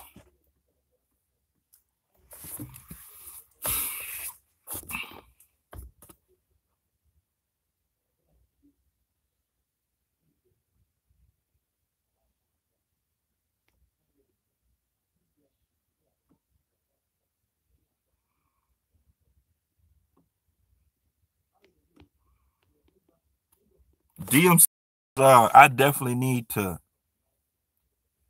farm another business this year because I'm getting hit hard paying taxes on my personal. I have an INC, but I can't expense the things from the business. Why not? Don't go waste money on another LLC. Get a business checking account with a debit card, and long as you can prove those were legitimate business activities, then you good. I mean, long as you stay below the thresholds, the IRS ain't gonna bother you anyway. I mean, if you trying to deduct $2,000 in gas for your personal car, they ain't gonna bother you about that.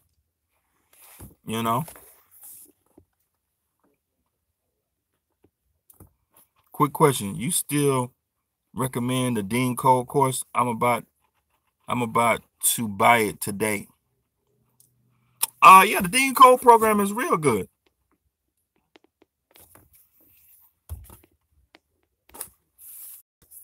I think it's a great program.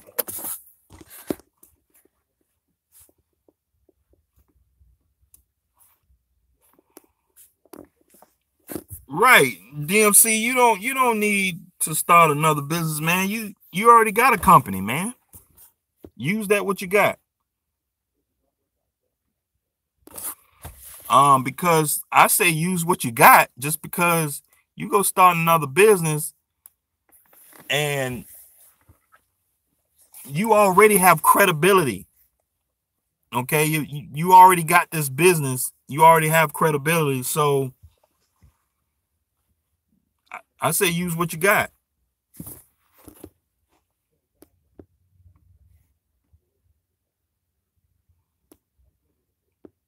Bass finally say, what does Dean Cole actually do for a living? You're gonna have to call Dean Cole about that. Travona, how you doing? Hey, Mr. 44, we spoke about the trailer. You said to stay away from wood line trailers. Yeah, I wouldn't mess with no wood line trailers, man. Stay away from them.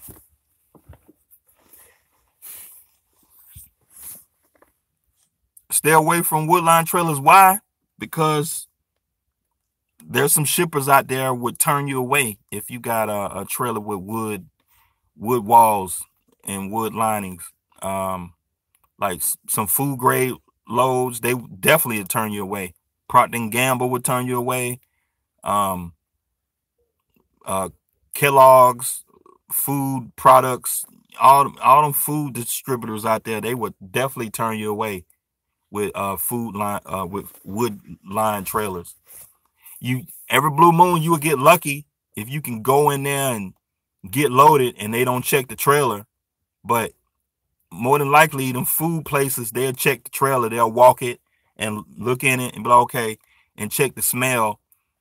Um, you know, from what they say, the wood line trailers, they hold odors, they attract insects and stuff like that. So, if you got a trailer that's got the walls are lined with wood, termites, it just wood, wood is a natural product.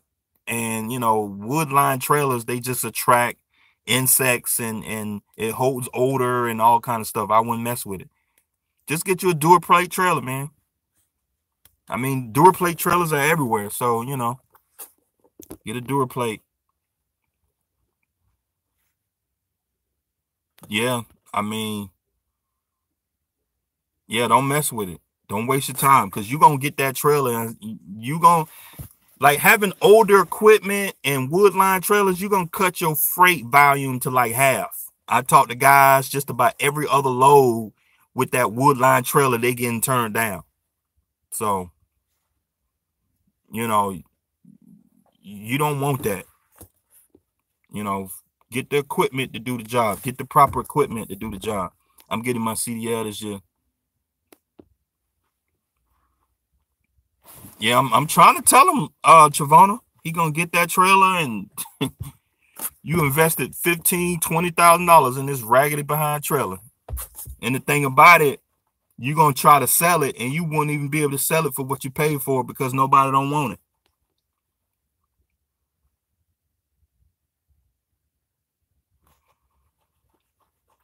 Right. You get a used Snyder trailer. I mean, I don't recommend that, but you get an old used Snyder trailer. I'm looking about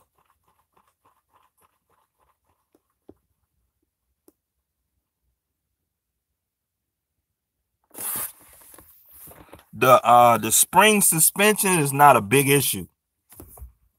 On a list of priorities when you're looking at a trailer, having spring suspension isn't like top priority. It's something to consider, but when you looking at being able to, the opportunity cost that you're gonna be looking at, the opportunity cost is gonna cost you to get a wood line trailer versus spring ride trailers. The wood line trailer is gonna cost you more than having spring, because I can't remember the last time a broker or a shipper even asked me whether my trailer was air ride or not. However, what's gonna happen is if you pulling delicate product, if you pulling product that's sensitive to being tipped over or that's sensitive to weight, certain packaging that compresses on itself and stuff like that, having an air ride trailer is easy on the freight. So you would get, you lessen your opportunity for a freight claim. So on the long term, the air ride trailer, it would help you as far as getting, freight claims.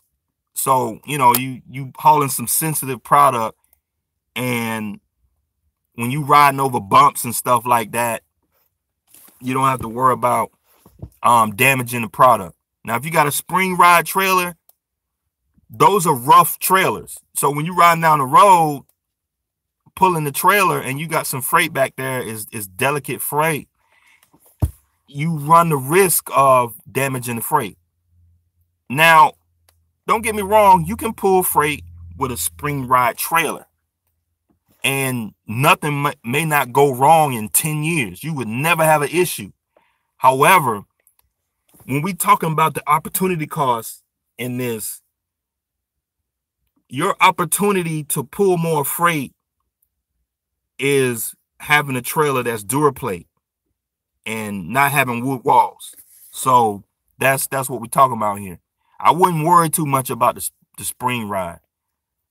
I would take an air ride over a spring ride if it's there, but the price on the trailer has to be a little bit cheaper for a spring ride. So if the average cost for an air ride trailer is about $15,000, say if it's a 2010, let's see, 2000, say it's a 2013, and they want $15,000 for it, and it's an air ride. Well, you need to make sure that spring ride trailer is at least about at least $3,000 or $4,000 cheaper. That's just my opinion. So that's just my opinion. So you just got to look at a bunch of trailers. You got to go out there, look at a bunch of trailers, and get a feel for the market and see what the prices for air ride and see what they're going for. The price for a spring ride, DuraPlate, with all them different options on the trailer, and get a feel for what you're paying for and make sure that you're getting the best equipment for the best price. So that's just taking time. Anson, having me talk about it on a video probably ain't gonna help you. You gotta look at you gotta ride around, look at some trailer dealerships, call up. You gotta look at Craigslist. You gotta spend a couple days on Craigslist. You gotta spend a couple days on eBay. Spend a couple days on the equipment websites and get a feel for what the price is if you never done it. And that goes on the example where I was talking about starting a business. So when you start a business, all this time that you're taking analyzing equipment, analyzing cost, analyzing pricing, this is helping you for like later on down the road when you're looking at your financials and you're looking at how much your business is worth. You're looking at how much money you made. You're looking at your maintenance and all of this stuff because you're looking at this data. You're learning a new skill. So all this stuff is helping you for later down on the road. You're learning a new skill. You're learning about equipment. So if you're trying to grow a fleet, you're going to have to do this about 100 more times. I mean, if you're talking about growing a fleet, you trying to buy one truck, one trailer. So you're going to have to do this a couple dozen more times. You're going to buy 2 trailers, 3 trailers, 4 trailers, 5 trailers. So this is a skill that's teaching you for something later on down the road.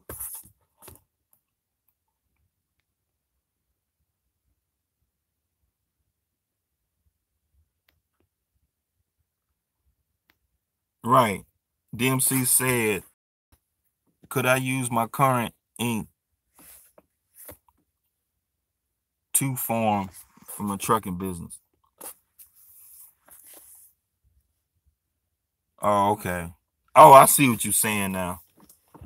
Oh, in that case, if you're going to run a separate business, yeah, I would create a separate LLC. I would create another LLC. You don't own it, your company owns it. So that way, you kind of shielding yourself. Because I mean, tell you the truth, that's one of the best ways to do it, is to have another company own another company. That layers you as far as all this BS guys be talking about with LLCs and legal protection and stuff like that. That's one of the best ways you can do it, is when we talking about legal liability. So, when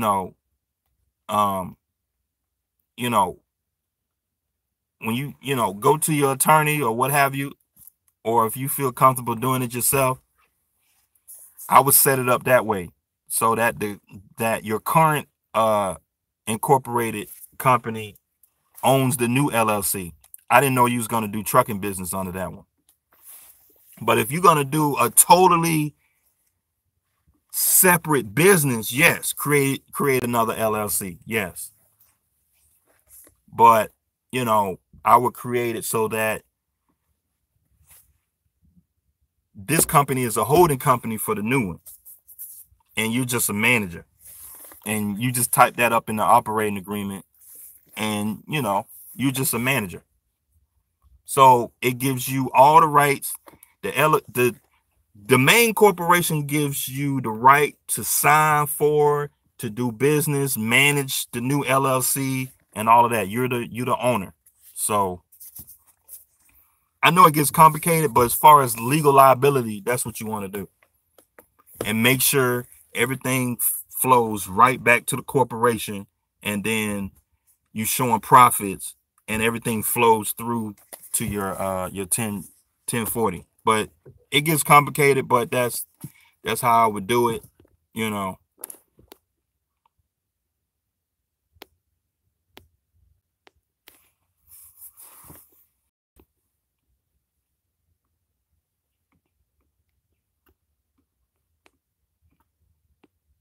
Okay.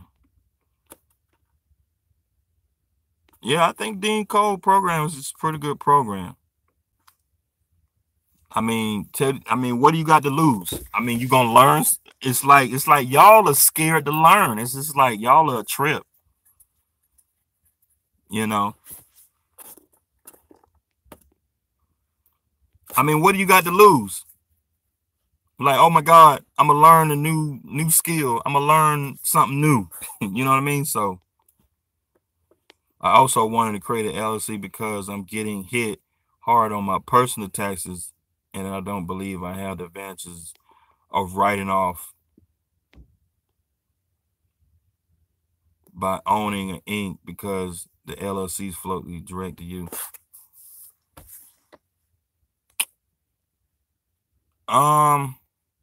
I don't know, maybe I'm missing something, but a corporation does the same thing, you know. I don't know, maybe I'm missing something. I mean, you know, I mean, if you can afford a corporation and you running a corporation, like, because, you know, with a corporation, you got to have a payroll, you got to comply with federal guidelines, you got minutes, you got all this stuff. You got monthly, quarterly, FICA, and all that stuff. If you doing all of that, I don't see why not. You know, because if you pulling a salary from this company that you got, say you pulling a salary, okay, everything outside of your salary is an expense. So I don't get I don't get what you're saying. To get an LLC so you can write off stuff, you can do the same thing with a corporation. A corporation is even better. You know, you get a debit card for the business, and anything you do for that business is a tax write-off. So, you know, I don't get what you're saying, but maybe I don't know. Maybe it's me.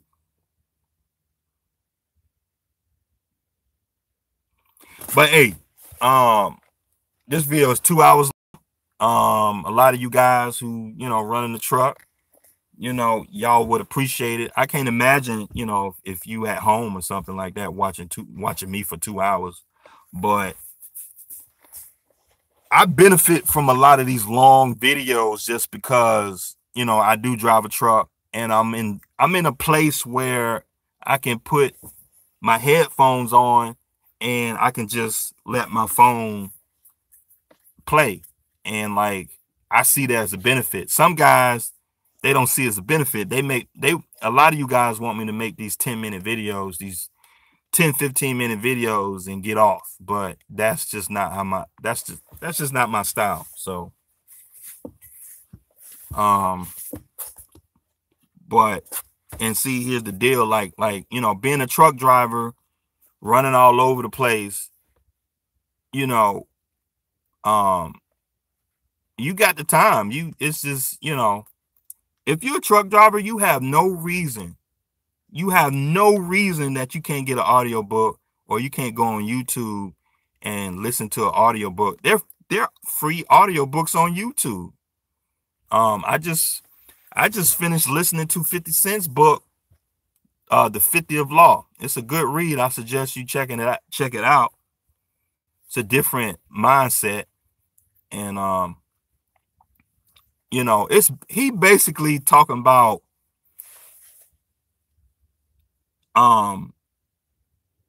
what Trump is doing. You know what I mean? Like he talking about what he did, and it's very similar to what Trump is doing. And like how he was able to grow his business.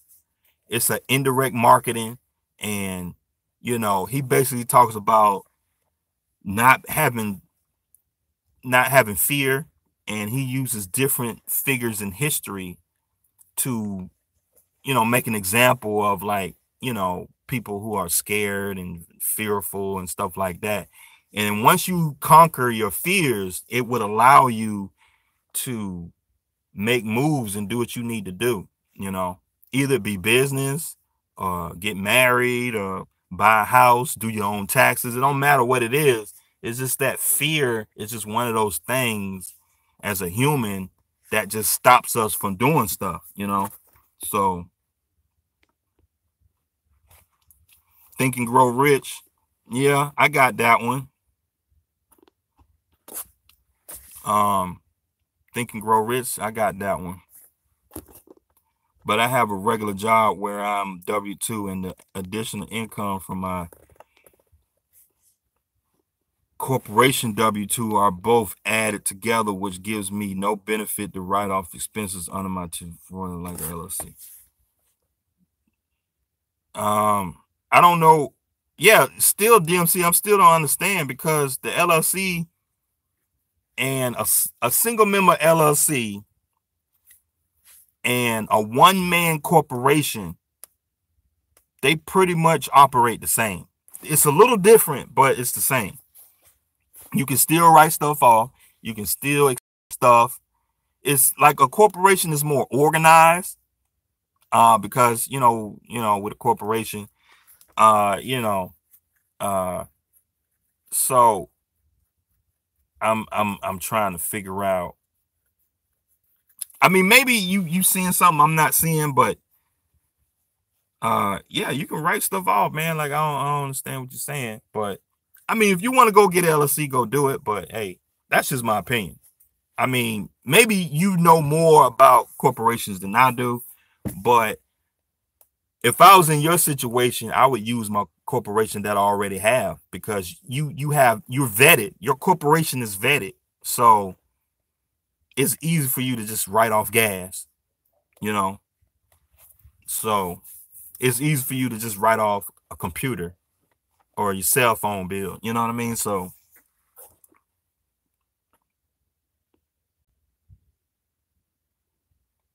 G-Man Transport, yeah. I use my factoring company. I don't use it as much, but I have a factoring company. And yeah. I probably use, for the whole year, I probably use my factoring company maybe like,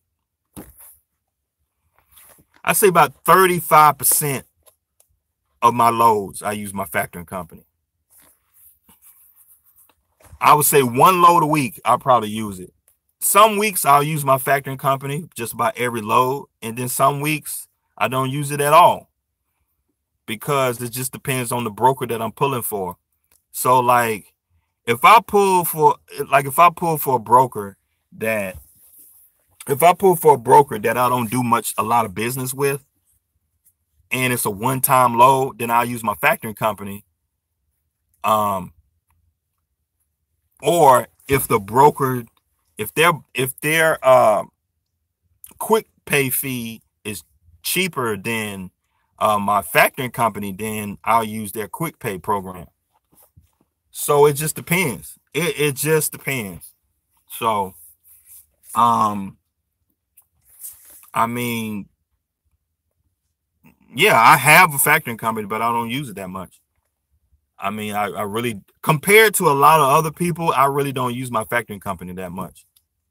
I don't use my factoring company for every single load that I do.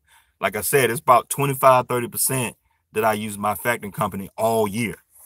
So if I did $200,000 in revenue, I probably I probably use my factoring company for about $50,000 of that revenue. The other 150 is all direct payment from the broker.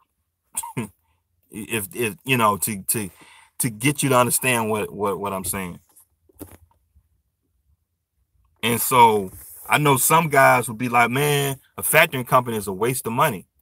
Well, I don't even use my factoring company all the time anyway. So it is, how much of a waste is it? So, okay, DMC says INC expenses don't get deducted directly from your Schedule C. I guess I'm looking at it wrong. I thought since the LLC flows to your Schedule C, where the INC is separate.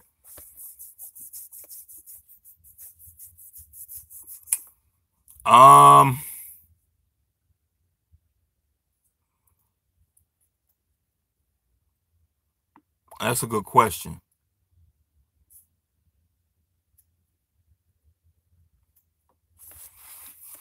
That is a good question. Yeah, I'm gonna have to get back to you on that. That's a good question.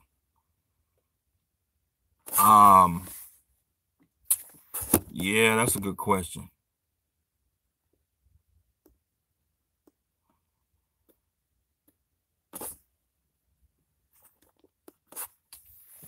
That is a good question. I could have swore INC, S corp. I could have sworn S corp is I could have sworn S corp runs like a LLC. It flows through to the owner. So that's what I thought. So if you incorporated and you're doing subchapter S, you're taxed, subchapter S. I thought that the expenses are flow through when just like a LLC. That's what I thought.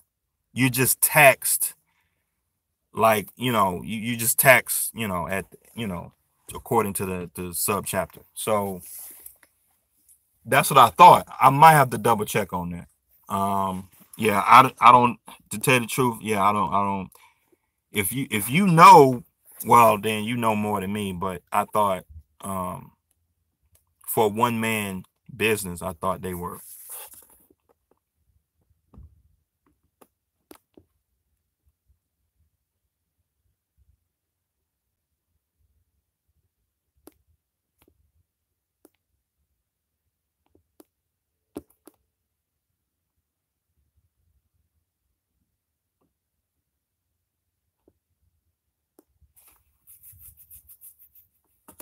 Okay.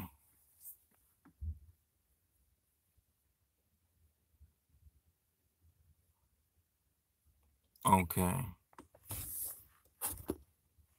But hey, yeah, yeah, yeah, I don't want to lead you wrong. I'm gonna have to get back to you on that. That's a good point. Because sometimes I get S corps and C corps confused, and and but I thought single member corporations and single member LLCs operated the same way. Those S corps and single member LLCs are flow through entities. So you just taxed. It's just a different way how to tax. So that's the point. I'm both of those entities are flow through. So when you got your 1040, both the S corp and a LLC, they report stuff on the Schedule C, and then whatever you got left over from your deductions, they're reported on your personal. So that's how I thought they worked, but I mean, I don't know. I might be wrong because I'm gonna have to double check on that.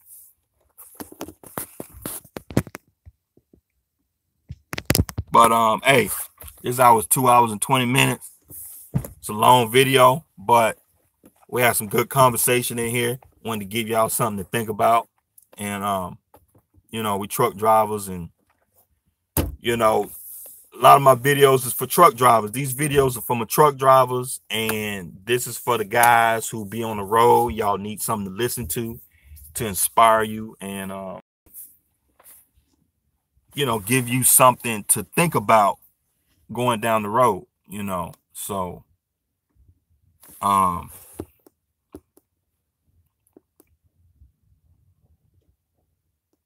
oh, you have a C corp,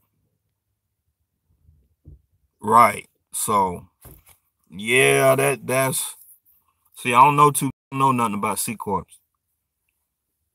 Yeah, see, now what you saying is correct for C corp, because C corp got to do his own taxes, got to do his own tax returns, and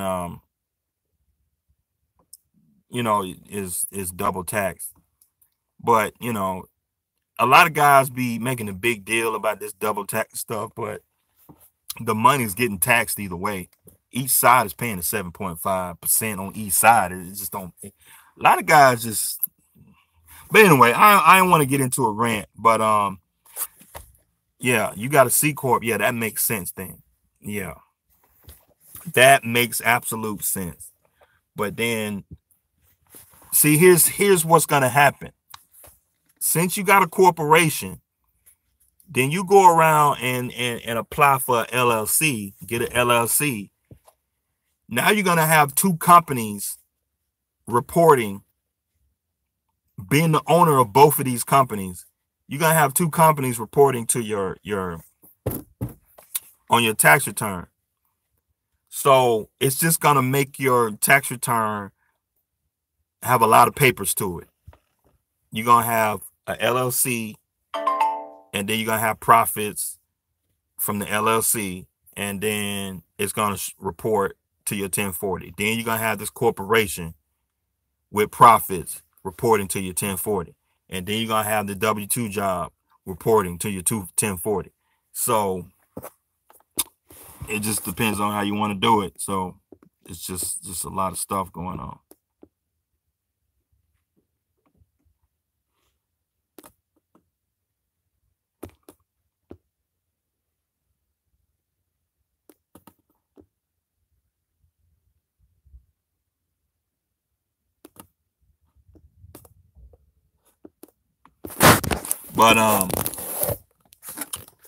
But hey, I'm gonna get off here. I appreciate y'all stopping by, and